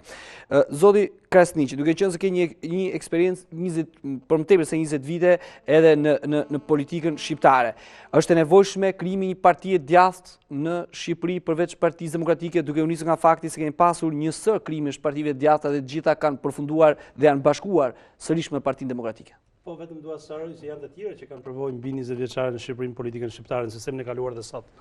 Kështu që gjithsesi, ajo çfarë unë shoh, po themi në atë që quhet zhvillimi i sistemit partijak në Shqipëri, përpjekja e palëve politike për të bashkuar, po themi, kompromisën dhe votat për të kufizuar ndjeshëm përfaqësimin politik në Shqipëri dhe për ta mbajtur sistemin me hirë me pa hirë me sistem dy partijak, siç ndodhi me kodin zgjedhor të fundit dhe me sistemin e fundit zgjedhor, nuk mendoj që tregoj efikasitet pozitiv për vendin dhe nuk mendoj që është zgjidhja afatgjatë dhe nuk mendoj që do pengoj një numër të madh qytetarësh që do kërkojnë alternativa të tjera politike, për sa kohë që partitë vetë politike nuk janë demokratike nga venda. Unë po ju marr atë që quhet, meqenëse është partia në qeverisje, është më lehtë dhe është më detyrim praktikisht trajtojmë rolin e saj. E imagjinoni çfarë do thotë për një demokrat thjesht, kur në vitet 90 nisej dhe shkonte në forcën kryesore në atë kohë në Partinë Demokratike për vlera dhe morale që na bashkonin me Europën, për një sjellje dhe aspirata që ishin tërësisht gati utopike, por shumë idealiste, shumë sinqerta, shumë po themi të ndershme në raport me atë se si ne e shikonim Shqipërinë pas 20 viteve. Dhe imagjinoni demokratët e sotëm, të cilët prej disa vitesh vazhdojnë të qeverisin Shqipërinë në koalicion me dy kryeministrat kryesorë të Partisë Socialiste, me zotin Nana dhe me zotin Meta, për shkak se nuk kanë votat e nevojshme të dhëna nga qytetarët shqiptar për qeverisur vetëm dhe për shkak se duan të rinë pushtet. Do thot kalimi nga aspirata, nga idealet, nga vlerat, nga parimet tek qëllimi i përqendruar në pushtet me çdo kusht, duke bërë koalicione jo normale, duke bërë pazare politike dhe marrëveshje të cilat cënojnë moralin politik dhe identitetin politik një force politike, e kanë deformuar tërësisht sistemin politik në Shqipëri dhe kanë rritur numrin e qytetarëve të cilët nuk janë pakënaqur me këtë lloj sistemi dhe që jemi prirur besoj që kërkojnë edhe alternativa të reja politike. Sa më shumë alternativa, aq më pozitive është për demokracinë dhe për përfaqësimin politik në vend. Nëse ne marrim zgjedhjet e fundit lokale dhe parlamentare në Shqipëri, në vitin 1992 demokratët kanë ardhur në pushtet me 1.2 milion vota. Sot në zgjedhjet e fundit parlamentare në Shqipëri, PD dhe PS kanë së bashku 1.2 milion vota. Do thotë që ka rënë vërtet një numër i qytetarëve të cilët nuk marrin pjesë votime, por ka rënë ndjeshëm numri atyre të cilët i refuzojnë të dy palët politike. Nëse merrni zgjedhjet e fundit lokale, vërtet koalicioni i qeverisjes krenohet që ka një numër më të madh votësh se sa koalicioni i opozitës, po vetë Partia Demokratike e ka thelluar dukshëm me rreth 70.000 vota diferencën me Partinë Socialiste në humbje. Do thotë ka një rënje të jashtëzakonshme në raport me forcën kryesore të opozitës. Dhe çfarë do thotë që kjo parti nuk po arrin dot të ketë një sistem përfaqësimi të qëndrueshëm, sepse nuk ka një ofertë politike të qëndrueshme. Nëse shohim se retorikën, sjelljen dhe aktivitetin politik të djathtës dhe sidomos të mazhorancës, nuk kemi piketa ku mund themi që kjo e djathtë arriti të jetë korrekte, po themi me përsekutuarit, me pronarët, me qytetarët liberal, me brezin e ri, me shtresën e veteranëve me kategori të caktuar, me biznesin e tjerë. Po kemi ulje ngritje sipas nevoja politike ditës. Kemi vendimarrje në tavolinë, kemi qëndrime politike dhe nisma politike që kur nuk realizohen. Nëse unë ju marr vetëm vitin e kaluar me 10 ranisma që e mbajtën peng politike një vit me debate për piramiden, për stadiumin, për zogun e zi e tjerë, dhe asnjë prej tyre nuk u realizua sepse ishte një retorikë që u përdor në kuadër fushatës elektorale. Por për qytetarët që kanë vendosur të jetojnë në vend, të rritin fëmijët në vend dhe ta kenë perspektivën e tyre jetësore në këtë vend, politika duhet të jetë krejt më ndryshe, duhet të ketë oferta konkrete, duhet të jetë shumë më serioze dhe shumë më përgjegjësme. Dhe nëse ka qytetar në këtë vend, një numër të madh qytetarë që mendojnë të gjë, gjithmonë prurjet e reja politike që besojnë dhe bazohen të vlera, jo në emra individësh, jo në prurje, jo në inate personale, jo në kundër figurë, po themi, nëse unë nuk dua një individ caktuar, dua të krijoj një parti se jam kundër atij individi. Duhet një vizion për një sjellje krejt ndryshe për qytetarët, për shoqërinë, për problemet që ka Shqipëria dhe një modeli të ri politik që i mungon Shqipërisë dhe që vendet e tjera ish komuniste kanë kaluar, por që Shqipëria nuk e ka kaluar ende. Duhet një vizion që nuk mundet të vazhdojmë 20 vjet themi që e keqja e Shqipërisë është opozita. E kanë thënë të majtët, e kanë thënë djathtat dhe thotë kushdo. Shqipëri votohet, dhe ditën që votohet dikush merr mandate, dhe përgjegjësia e atij që merr mandatin është për të qeverisur, jo për sunduar. Dhe fakti që palët që kanë marrë mandatin në Shqipëri për të qeverisur nuk kanë arritur dot. Ta mirë qeverisin vendin, Shqipëria vazhdon përsëri të jetë në listën e vendeve të fundit në raport me Bashkimin Evropian dhe për dytin vit radhazi ne vazhdojmë të jemi të penalizuar për shkak të fajeve dhe përgjegjësive direkte të liderëve kryesorë politikë dhe partive kryesore politike. Nga 12 kriteret e Bashkimit Evropian, 2 kemi plotësuar: hyrjen e opozitës në parlament dhe avokatën e popullit. 10 tjera që janë themelore dhe që nuk janë kritere për Bashkimin Evropian, për qytetarët shqiptarë që nga lufta për korrupsionin, shtetin e së drejtës, funksionimi normal i demokracisë dhe institucioneve të tjerë, nuk kemi arritur ta bëjmë dhe nuk ka shanse ta bëjmë me këtë lloj mentaliteti kur pushteti dhe interesat për pushtet janë shumë të mëdha se çdo lloj programi partijak apo projekt politik. Unë do të disa arsye që mendoj unë që Partia e re. Nga pikpamja e mundësisë partitë e reja kanë pak hapësirë apo shpresë për të pozicionuar në tregun politik. E para është faktori historik, i cili na vërteton që në çdo palëzgjedhje, pavarësisht ulje ngritjeve të dy forcave politike, po në raport me forcat tjera politike, vazhdohet të dominohet pesha më e madhe elektorale, e cila lëviz ke 60 deri në 80% në këto 20 vite. Gjë e cila na bën të mendojmë që kemi një sjellje elektorale për shumë arsye, psikosociale, ekonomike, të trashëguar nga e kaluara, që orientohet kryesisht ke dy forcat të mëdha dhe jo tek forcat e vogla. Dhe kërkon shumë kohë në kuptimin e investimit, në kuptimin e qasjes, në kuptimin e mënyrës për ta joshur për ta ndryshuar këtë sjellje. E dyta është qasja që kanë ofruar partitë tjera për të pozicionuar në tregun politik. Është të vërtetë që ne kemi një numër mbi 80 parti, por ato që kanë arritur të mbijetojë është një numër shumë i reduktuar. Madje sa vijnë dhe këto parti të vogla ju minimizohen shpresat për shkak sistemit zgjedhor që do ta them më poshtë. Çfarë problemi ka pasur qasja? Është të vërtetë që ka pasur tendencë për të kritikuar majorancën në vitet 90, kujtojmë këtu Aleancën Demokratike. Apo kujtojmë më vonë rreth viteve 97, 98 dhe më vonë Partia Demokratike reformuar. Kujtojmë këtu në 2009 Polin e Lirisë, që pikërisht kanë adresuar kritika ndaj leadershipit, ndaj tradhtisë, ndaj aspiratave të dhjetorit, ndaj kategorive shoqërore që e djathta mbështetet, ku futen ishpërndjekurit, ishpronart, ka tradhtuar qytetin dhe është kthyer në zonat rurale.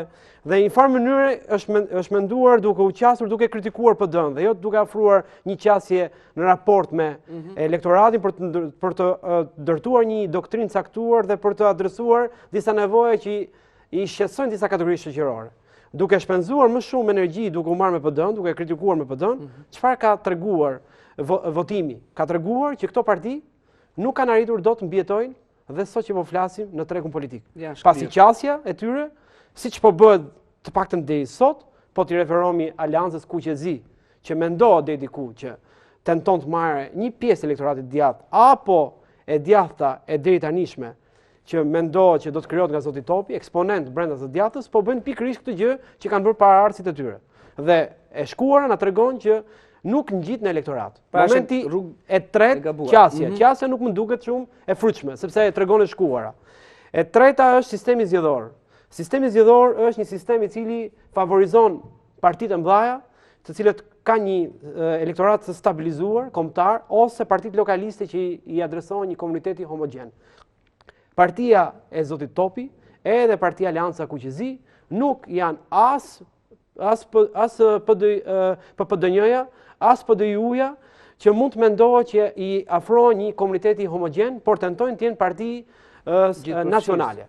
Me këtë sistem që kemi, minimalisht u kërkohet për çdo qark lëviz numri votuesve për të siguruar një mandat nga 10.000 deri në mesatar 12.000. Imagjinoni rasti siç mendohet që do të jetë, që këto parti nuk do jetë koalicion, as ke koalicioni djathtë, as ke koalicioni majt, do jenë jashtë koalicioni që rritet edhe më shumë numri mandateve që kërkohet për shkak formulës. Kështu që unë shoh jashtëzakonisht vështirë tendencën apo hapësirën e këtyre partive për të pozicionuar. Kjo gjë s'ka ndodhur dje që sistemi ka qenë më i favorizuar, sot është akoma dhe më vështirë.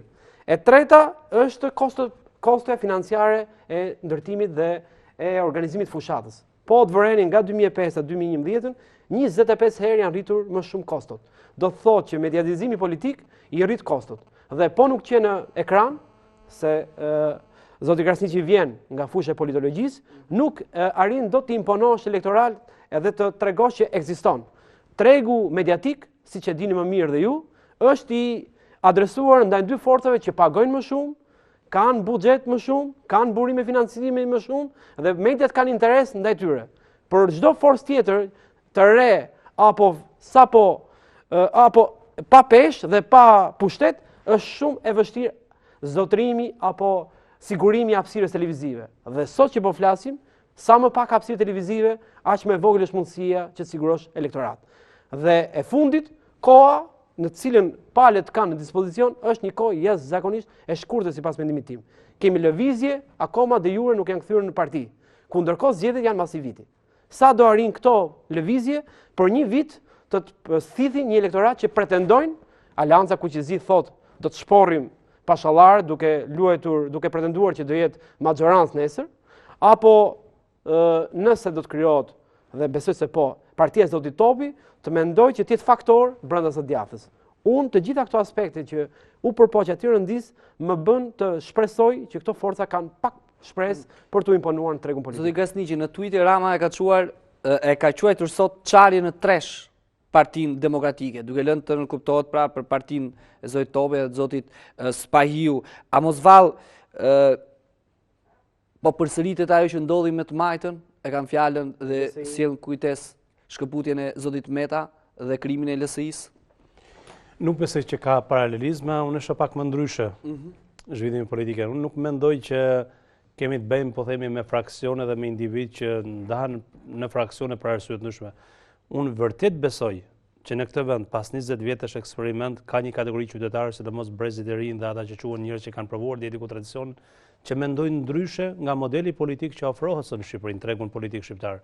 Dhe vërtet mendoj që forca këtyre njerëzve mund të sjellë ndryshimin. Nëse ne do i shuajmë shanset, mundësitë që në këtë vend të ndryshojë, atëherë nuk ka vlerë as zgjedhjet, nuk ka vlerë as demokracia, as konkurrenca. Po unë besoj shumë që shumica qytetare e këtij vendi do arrit bëj diferencë dhe do arrit kërkoj alternativa të cilat dallojnë nga partitë politike aktuale, sepse duke mos u shndërruar në atë që quhen as parti individuale dhe as ndërmarrje private biznesi, siç ka ndodhur me ndonjë parti të caktuar. Por shndërrohen në parti që ofrojnë një alternativë të caktuar, bëjnë një kontratë morale dhe i bazohen në disa vlera morale. Nëse arrin ta bëjnë të gjë, unë gjithmonë besoj që në këtë vend do ketë vend për forca të reja politike, të cilat do bëjnë dallimin midis palëve. Nëse forcat e reja politike do bien në gabimet që kanë bërë partitë e tjera politike në kaluar, atëherë vërtet mund ndodh ajo çfarë parashikoi dhe zoti Lami në atë që quhet ecurie deri tani me partive politike në Shqipëri. Por në kushtet aktuale janë të gjitha shanset, janë të gjitha mjetet, janë të gjitha rrethanat që ky brez i sotëm politik të bëj diferencë, dhe unë besoj që zgjedhjet e vitit 2013 do kenë shumë surpriza në ndryshimin e sistemit politik të Shqipërisë. Unë surprizë nuk e quaj thjesht hyrjen e një apo dy partive politike apo tre partive politike, qoftë nga majta, qoftë nga djatha në parlament apo vendimi i tyre për të penguar të tjerët. Ky nuk do ishte zhvillim pozitiv për Shqipërinë. Unë zhvillim pozitiv e quaj që të bjerë ai që quhet natyra dominante dy partive të mëdha politike dhe të krijohen alternativa të besueshme të konkursit në parlament. Zoti Lami tha, koha është e pakët, pra zgjedhjet parlamentare janë shumë pranë. Do të kemi ndarje të votave për shkak edhe të sistemit, krijimi i dy partive tjera të djathta. Partia Demokratike është 3, ku shkon? Mos shkon në burimin e të majtës. Unë personalisht e besoj që dy partitë kryesore politike janë të interesuara mos ta ndryshojnë sistemin zgjedhor. Për arsye të kalkulimeve të tyre të momentit dhe kjo i bashkon dhe tregon që ka një marrëveshje fshet. E imagjino sa çesharake është të mlidhen komisioni PDPS prej disa muajsh dhe diskutojnë sa do i dënojnë komisionerët që vjedhin vota. Gjithë e dim. Komisioneri që vjedh vota dhe partia që fiton bëhet drejtor dogane, merr postin më të lartë. Dhe fakti që ka një kompromis është kompromis kundër prurjeve të reja politike. Kjo duket e qartë. Por përsëri unë mendoj që nëse prurjet e reja politike, njerëzit që kanë projekte politike në të vend, do arrin ta shndërrojnë nga një parti në një frym, ky vend mund ndryshojë dhe unë besoj shumë të kjo gjë. Sistemi sa do i dëmtojnë në rast se nuk ndryshon? Sistemi është i tillë. Po i marr rastin e LSI-s. LSI-ja deklaronte që do marr 40 deputet. Të gjithë qeshnin me atë deklaratë. Mori 4 deputet. Jo që 0 mori 4. Në fakt, sot është parti përcaktuese për shtetin në Shqipëri. Ajo çfarë do jenë faktor thënë. Ajo çfarë po ju marr një rast tipik të një partie të tretë që vendos. Ajo çfarë Shqipëria ka vujtur dhe vazhdon të vuajë është që këto lloj aktorësh politik, të cilët një ditë caktuar vendosin balancat politike, për çfarë e përdorin mandatin politik? E përdorin mandatin politik për të rritur asetet ekonomike të partisë, për të rritur numrin e anëtarëve për shkak funksioneve zyrtare që ata marrin, apo për të ofruar një vizion të një projekt konkurrues ndaj palëve politike. Ky është mendoj dështimi më i madh që ka ndodhur në këto vite me partitë të treta politike. Kjo gjë duhet ndryshojë. Dhe sa më shpejt që ndryshon kjo gjë, aq më shpejt hapet skema politike. Nëse unë po ju marr dy modele, modelin perëndimor dhe modelin lindor. Në modelin perëndimor kemi rastin Berlusconi, pavarësisht se kishte mediat e tjera, por mori një moment caktuar për 3 muaj fitoi zgjedhjet në Itali. Po ju marr rastet lindore, kemi në Bullgari sot, kryeministri bullgar është një nga kryetarët e partive politike që e krijoi partinë politike dhe arriti fitoi për 9 muaj zgjedhjet. Pse? Sepse ofroi një projekt ndryshem nga projekti tradicional dhe i dështuar tradicional. Kemi në Kroaci, kemi në Çeki me ministrin e jashtëm të Çekisë. Domthonë kemi në disa vende projekte të tilla të cilët kanë arritur të sjellin një frym, një projekt dhe një vizion ndryshe. Kjo është ajo çfarë i mungon Shqipërisë, nuk i mungojnë siglat e reja partijake, sigla kemi me shumicë. Ka një moment interesant në lidhje me sistemin. Ju shtruat pyetjen me të drejta, kanë interes dy forcat kryesore me këtë situatë, me këtë konjekturë që po ndodh tek e djathta, por me disa shenja që po jepen edhe tek e majta, dhe unë do të them kush janë këto shenja. A kanë palët interes ta ndryshojë formulën zgjedhore që të shkojmë pra në variantin e korrektimit, siç pretendojnë partitë e treta? Unë gjykoj që në kalkulimin e tyre, që në kuptohet një miratim në heshtje, pazar po ja vëmë emrin se të doni, por më shumë është kalkulimi, nuk kanë interes pasi e majta gjykon që e mira ime te ky sistem është e keqja tek maxhoranca dhe maxhoranca mendon që e keqja tek maxhoranca është e mira ime. Le ta shpjegoj.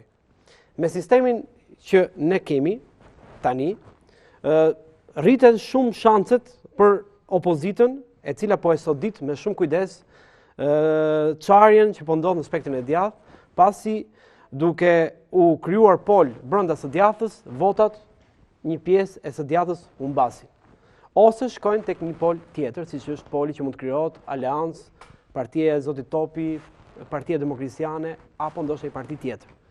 Dhe kjo mund të risjell precedentin e LSI-s në 2005 që ndodhi pas çka sistemi të ndryshëm, por natyra e fenomenit është po ai. Dhe mendon që duke majtur këtë sistem sjell këtë efekt tek e djata. Por në krahun tjetër ka një problem me aleatët e tij, të cilët kanë kuptuar, nisur nga 2009. Po ndryshuan sistemin, nuk mbijetojnë dot. Dhe këtu kam parasysh Partinë Demokristiane, Partinë Socialdemokrate, Partia Demokracie Sociale, Partia PPD-ja, apo ndonjë parti tjetër, të cilat gjykojnë, pos u imponuam tek opozita për të korrektuar sistemin, ne nuk kemi më në tregun politik. Dhe nuk ka nevojë ta amendsojnë, se është 2009 për ta besuar. Dhe kjo gjë sigurisht mund të acarojë raportet brenda smajtës.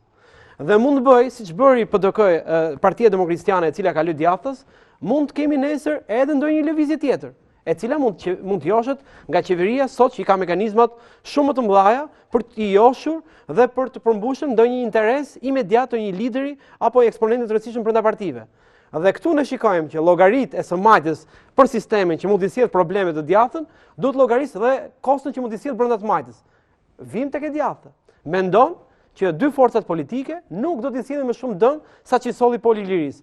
Ama pra, pavarësisht votave të rrjedhur, do arrit të ketë një shumë caktuar votash dhe me një koalicion me një parti tjetër, siç ishte rasti i LSI-s, po mund të jetë një parti tjetër nga e majta, mund të mbahet shumica për të qeverisur. Por në krahun tjetër ka shumë shpresë që thellimi i çarjes tek e majta do jetë shumë i madh. Dhe ka llogaritur më pak dëm nga partitë që po krijon ke djathta dhe shumë më shumë dëm tek partitë që mund të thellojnë raportin tek e majta. Jemi pra në një analizë shumë shumatore. E majta mendon më shumë dëm ke djathta dhe më pak dëm tek e majta në raport me aleatët. E djathta mendon më pak dëm do të sjellin partitë brenda meje, shumë dëm do të sjellin partitë tjera kundërshtarit brenda smajtës. Dhe në këtë kalkulim palët kanë rënë dakord që ky sistem varet kush do të na nxjerrë më shumë në dritë. Është një llogari shumë interesante që ne presim fund kush i ka bërë më mirë llogaritë. Të dyja palët janë në dilemë të madhe. Okej, gjithsesi, ndalemi pak tek krijimi i partisë së re që është dhe pritet ketë, le të themi, në ndryshim nga ndonjë parti tjetër është partia që është bërë, le të themi, që është partia e re që do të krijohet pra nga zoti Topi. Kemi dekretën e zotit Toketa në Radio Televizion Ora News, një prej ish eksponentëve të lartë të Partisë Demokratike, zëvendës kryeministër dhe ministër i mbrojtjes. Kur krijohet një parti e re, sigurisht gjithë presin pra një ekip, presin program apo presin diçka tjetër. Por shumë prej mesazheve, cilët mora edhe këtë indicie për ta bërë këtë pyetje është tek partia e re e zotit Topi. Do të jenë shumë prej emrave cilët nuk janë sot më Partinë Demokratike që mund të jenë larguar. E shikoni një parti, le të themi, për shkak të ambiceve personale, e kam fjalën zoti Eketa nuk ishte më ministër dhe u shkëput, zoti Biberaj nuk u kandidua më, u shkëput, apo edhe zotëri tjerë cilët mund t'i bashkohen këtij ekipi, siç shplitet edhe për ish kryeministrin zoti Meksi apo edhe për emra tjerë.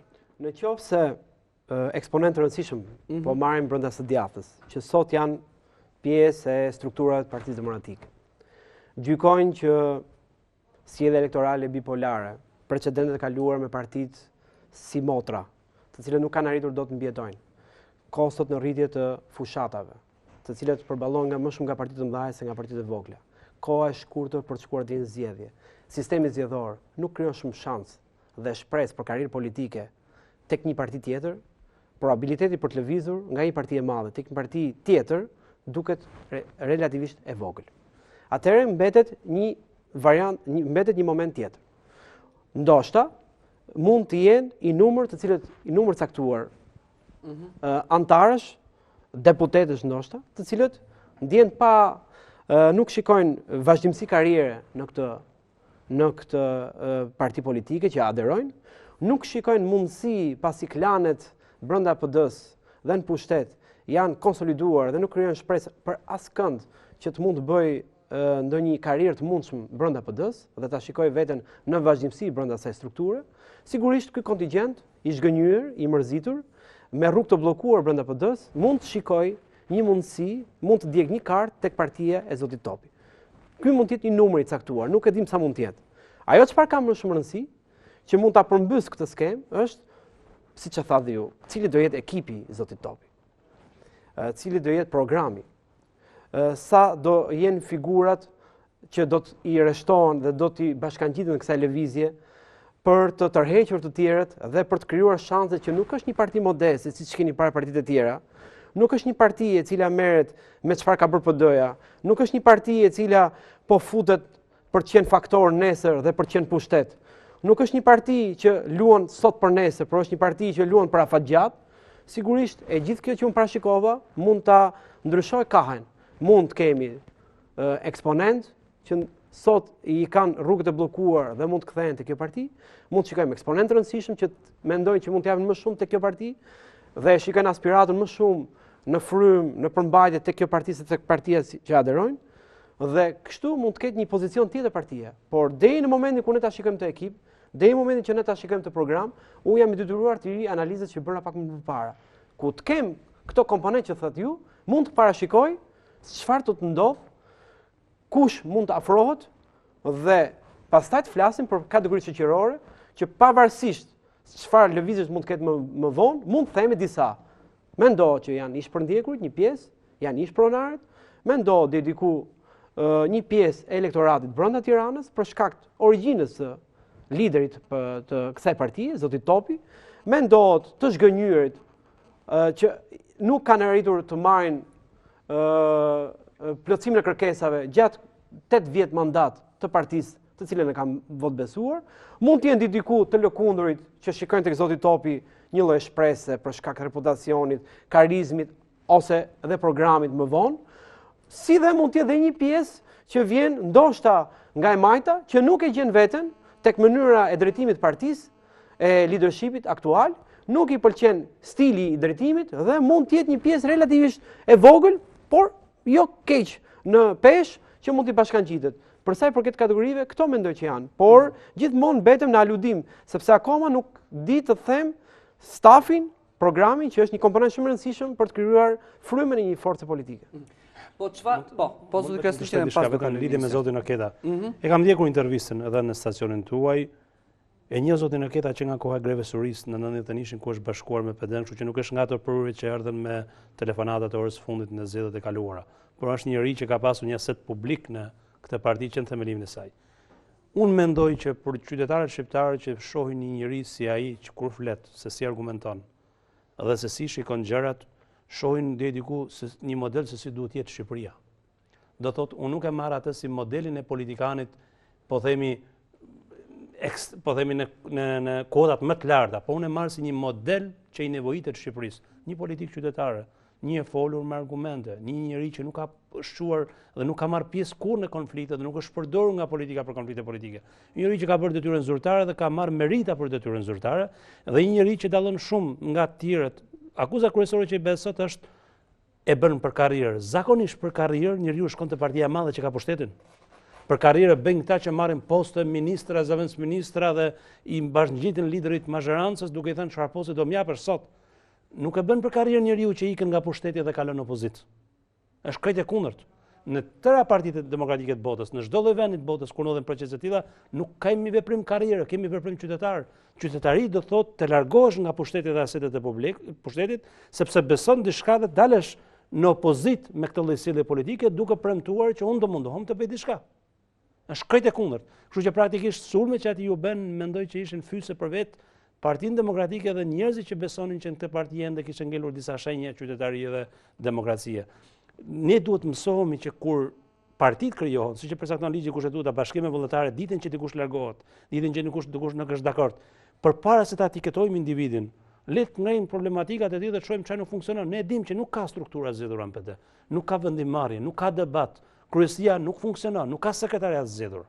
Nuk kemi, ju përmendët që para institucionet kushtetuese, edhe kryetari i parlamentit në Shqipëri është institucion me rregulloren e parlamentit mbi palët, përfaqëson gjithë parlamentin. Krahasojeni presidentin me kryetarin e parlamentit se sa kanë qenë institucional në raport me qytetarët. Ne kemi një sjellje krejtësisht fanatike politike njërin krah. Dhe ky lloj modeli praktikisht nuk lejon që zëra qytetarët bëjnë karrierë dhe të ketë një sistem vlerësimi të karrierës. Gjërsa karriera në Shqipëri matet me atë sa i besnik dhe sa i gatshëm të lexosh deklarata kundër individëve që drejtojnë shtetit dhe të tjerëve, atëherë është shumë e vështirë për njëri me zë qytetar që të bëjë karrierë politike sot qoftë në PD dhe qoftë në PS. Vjen në një gjë. Si zë Krestiqen që më ngacmon mua, si nuk doli një politikan, le të themi në Shqipëri, qoftë ministër, që vërtet thotë unë nuk jam dakord me këtë politikë të kësaj qeverie, unë jam dorëheqë, largohem për arsye të veta. Zoti Aketa kur ishte zëvendës kryeministër dhe ministri i mbrojtjes nuk e kishte thënë kurrë këtë gjë. Pra, mbasi kaluan shumë kohë, nuk arriti të marri, pra, ose nuk u zgjodh as antari i kryesisë së Partisë Demokratike, ndëjti për një kohë jashtë, le të themi, edhe grupit parlamentar duke mos qenë shumë aktiv, vota e tij edhe në parlament, dhe tha pikërisht në një moment ku deklaroi pothuajse edhe krimin e një partie të re, pra tani në muajin mars. Pse të gjithë thonë gjërat me vonesë, momentin kur ikin? Njeriu i thot gjërat ditën që mendon që është arsyeshme për ta bërë publike pozicionet e tij ndaj dikujt tjetër. Me këtë lloj logjike takon që edhe ata, po themi ne, në Shqipërinë e vitit 90 nuk lindën kalamajt një vjeçar për të rrezuar sistemin komunist. Ishim studentët, intelektuale që kishim lindur në atë sistem, që u ngritëm kundër atij sistemi në një moment caktuar. Kështu funksionon normal politika në çdo lloj vendi. Është gjë më absurde të themi sot dikujt, pse në vitin 90 keni votuar për zotin Berisha kryetar dhe sot pas 20 vjetësh thoni nuk jam dakord me të. Është gjë më absurde. Në politikë ka platforma 4 vjeçare, ka rregulla dhe ka sjellje morale. Ditën që unë dhe ti dalim përpara elektoratit dhe kërkojmë vota dhe bijmë dakord që do të qeverisim këtë mënyrë, ditën që kjo marrëveshje prishet dhe ne nuk qeverisim në këtë mënyrë, secili prej nesh i lindte drejta për të distancuar nga njëri tjetri dhe zoti Aketa kam përshtypjen e ka bërë këtë shumë përpara se zgjidhej kryesia e partisë. Domthonë përpara se të pretendonte një post të rëndësishëm parti, gjë që nuk e ka shprehur në publike dhe jam i sigurt që ja kanë ofruar dhe postin parti. Por unë dua të merrem me problematikën që ai ngre. Të më thotë një zyrtar i partisë, kush është kryesia e partisë, kush është sekretarët e partisë? Nuk janë zgjedhur. Nuk kemi sot sekretar, nuk kemi kryesi të zgjedhur, nuk kemi njerëz mandatuar. Vazhdojnë funksionarët të zgjedhur përpara 6 vitesh. Do kjo nuk është normale, sepse kur nuk e bën familjen tënde demokratike, s'mund ta bësh Shqipërinë demokratike. Duhet japësh një model ku ligji i partive politike i detyron partitë që të kenë zgjedhje minimalisht formale. Në këtë lloj kuptimi ne duhet jemi shumë më konkret, më korrekt me njerëzit të cilët kanë kurajën për ta bërë. Unë po ju marr rastin tjetër, zoti Mustafaj. Ka paraqitur në Këshillin Kombëtar të Partisë në rrugë zyrtare një promomori që u qujtë në atë kohë, me 10 pika për demokracitë brendshme. Dhe çfarë u vendos? U tha që të marrojmë zgjedhje lokale ditën e parë pas zgjedhjeve lokale do analizojmë. Zgjedhjet lokale kanë kaluar, po mbushet viti dhe askush nuk ka analizuar dhe askush nuk është mbledhur. Atë çfarë ju prisni? Nëse zoti Mustafaj sot bën një kritik, i thonë të gjithë, po i bën kritika tani me vonesë. Ai ka bërë dhe shkruar edhe në mënyrë publike në atë kohë.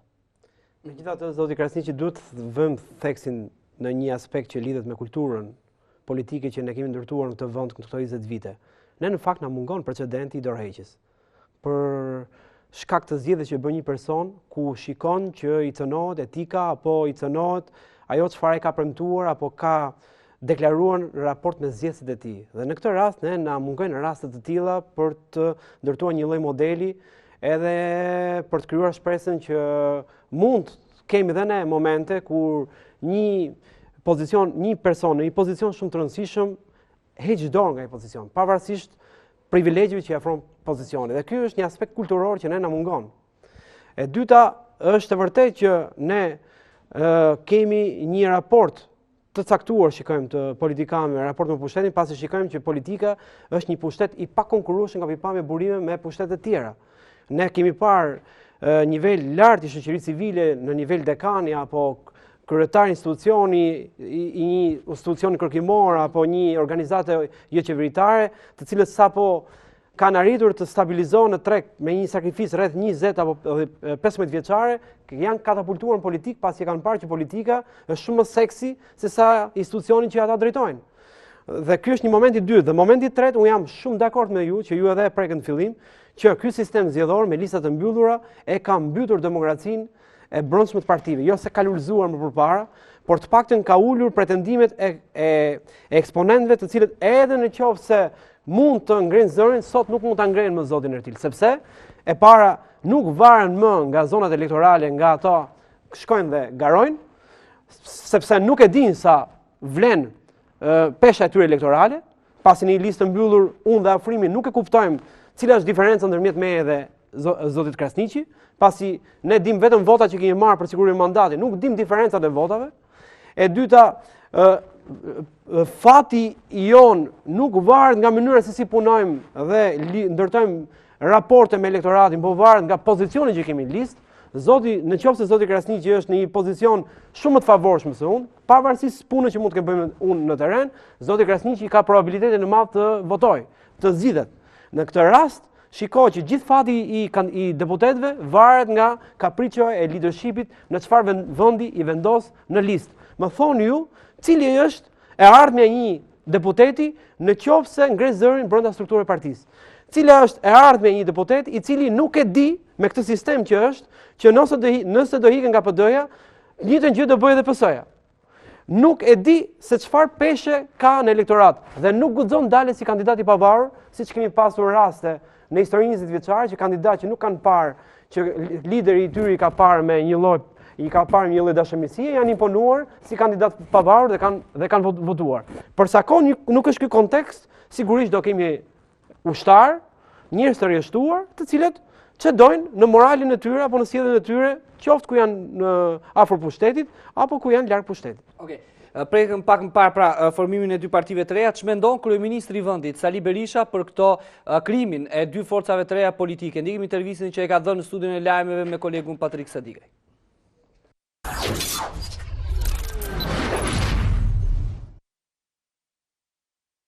Presidenti Bamir Topi tha se nuk do të synojë më presidencën pas 20 korrikut kur i marron mandati i tij si kreu i shtetit. Kjo do të thotë sa i rikthehet aktiv në politikë, zoti kryeministër. Një koment për këtë deklarat, ndoshta pak parakoshme të presidentit Topi. Kjo deklarat vjen pasi një 2 javë, pasi unë i bëra të qartë shqiptarëve se ai nuk do të jetë më kandidati kësaj shumice. Kështu që do të kishte qenë më e mbarë sikur deklarata të vinte të paktën 3 javë më parë. Megjithatë, më mirë vonë se kurrë, dhe natyrisht nuk bëhet fjalë që ai të mund të ishte kandidati i shumicës. Ka Zoti Topi, gjatë qeverisjes, gjatë presidencës së tij, ka ndërmarrë një seri aktesh, do të thosha, të papajtueshme, kryekput me programin e Partisë Demokratike, ka shkelur disa nga primet e mëdha programore të saj dhe faktikisht po dekonstitucionalizon institucionin e presidencës duke e shtruar atë në selin e një partiçke të vogël.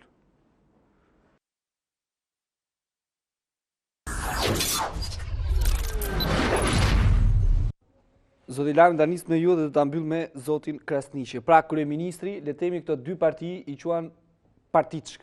Pavarësisht se e kishte fjalën për presidencën në institucion në këtë deklarat, por nën kuptoi partinë e re pra të zotit Topi, por edhe Aleancën Kuqezi.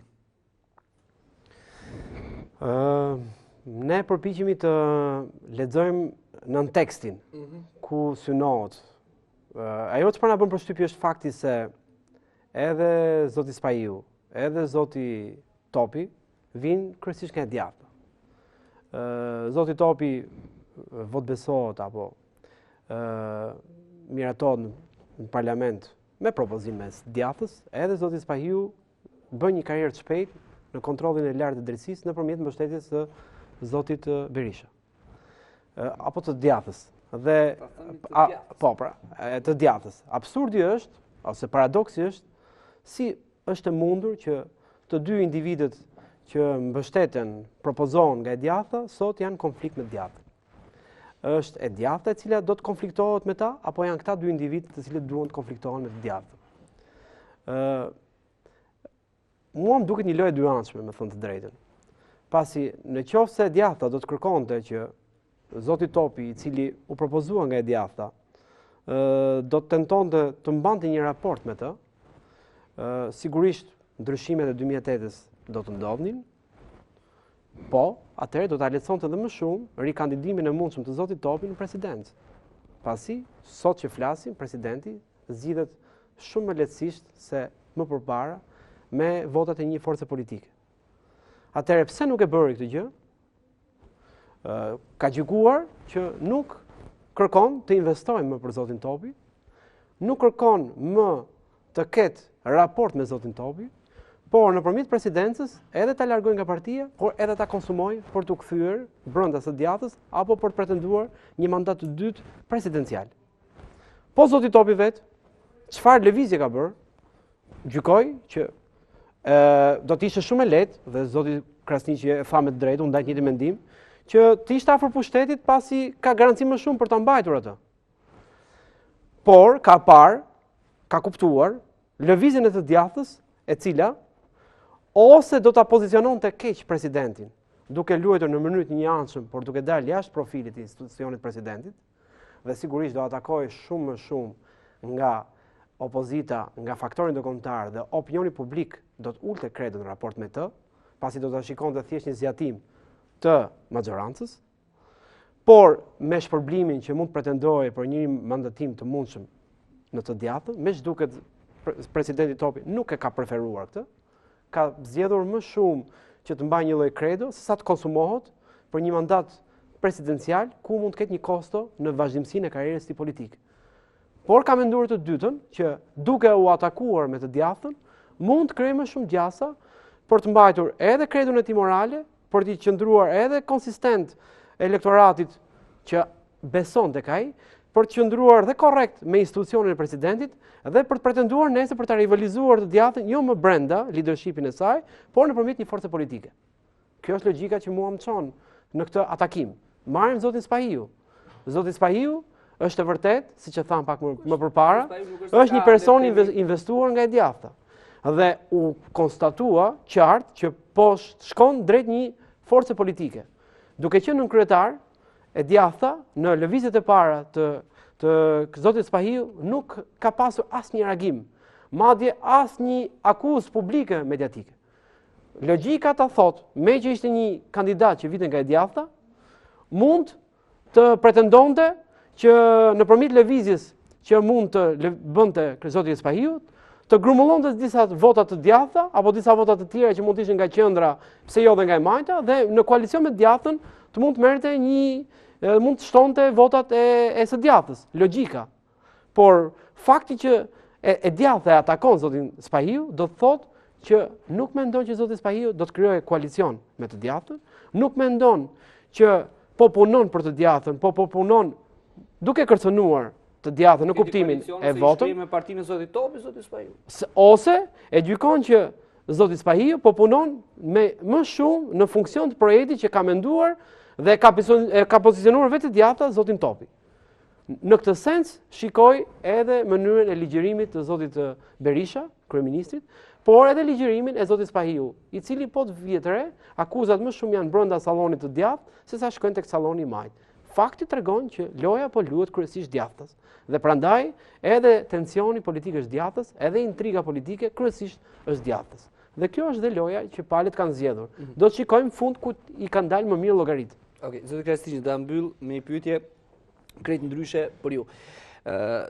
Në qershor apo në korrik? Në qershor më zgjodh. Në korrik, po, më falni, në korrik përfundon zyrtarisht mandati i zotit Topi. Në syrin tuaj, zotin Topi, pas përfundimit të mandatit, s'po e them pra zyrtarisht, le të themi sepse i takon atij pas përfundimit të mandatit pra të thotë se çfarë do të bëj, në syrin tuaj. Do të ishte mirë që zoti Topi ta kishim brenda Partisë Demokratike për të luftuar, le të themi, për të ndryshuar atë që pra edhe ju përmendët për një djathtë ndryshe, apo e shikoni më mirë në krimin e një të djathte jashtë Partisë aktuale demokratike? Para se të përgjigjem kësaj më lejonit, të jap vetëm një përgjigje të shkurtër. Unë do isha shumë i shqetësuar nëse kryeministri do të atakonte publikisht presidentin për thyrje të kushtetues sepse ai është betuar në kushtetutë. Dhe ju e pat që ai nuk u akuzua për këtë, po akuzua që ka shkelur programin dhe statusin e PD-s, dhe është tipike ajo që unë thash në fillim. Mentaliteti i liderëve politik që i duan institucionet të zbatojnë programin e partisë, jo dhe kushtetuesën e vendit për cilën ai është betuar. Dhe kjo e vërteton tërësisht edhe bisedën që ne bëjmë dhe konceptin që ne kemi sot në Shqipëri, fatkeqësisht, në raportin midis partive dhe shtetit. Në sa lidhje me pyetjen që ju bëni. Unë mendoj që do kishte qenë interesi i madh i Shqipërisë dhe i përfaqësimit politik në Shqipëri që Partia Demokratike në Shqipëri, si parti e krijuar nga studentët, nga intelektualët në vitin 90 e tjerë, të ishte Partia Demokratike, do thotë të ishte një forcë reale që ofron alternativë, që ofron një vizion për vendin, që ka forcë, ku votohet, diskutohet, merren vendime, një parti qytetare që përfaqëson qendrat kryesore urbane të Shqipërisë, një parti e brezit të ri dhe intelektualëve që ofron një projekt evropian për Shqipërinë. Kam përshtypjen prej vitesh Partia Demokratike ka vetëm siglen nga gjithë ky kujtim që unë ju përmenda. Madje edhe siglen e ka ndryshuar, e ka retushuar në zgjedhjet e fundit parlamentare. Dhe në këtë lloj rrethanash unë mendoj që gjithmonë ka vend që dikush në Shqipëri, një grup individesh, një kategori e caktuar, një shtrecë e caktuar apo qoftë edhe individ veçantë të marrin nisma për të bërë lëvizje të tilla politike që na garantojnë këto lloj vlerash që unë sapo ju fola.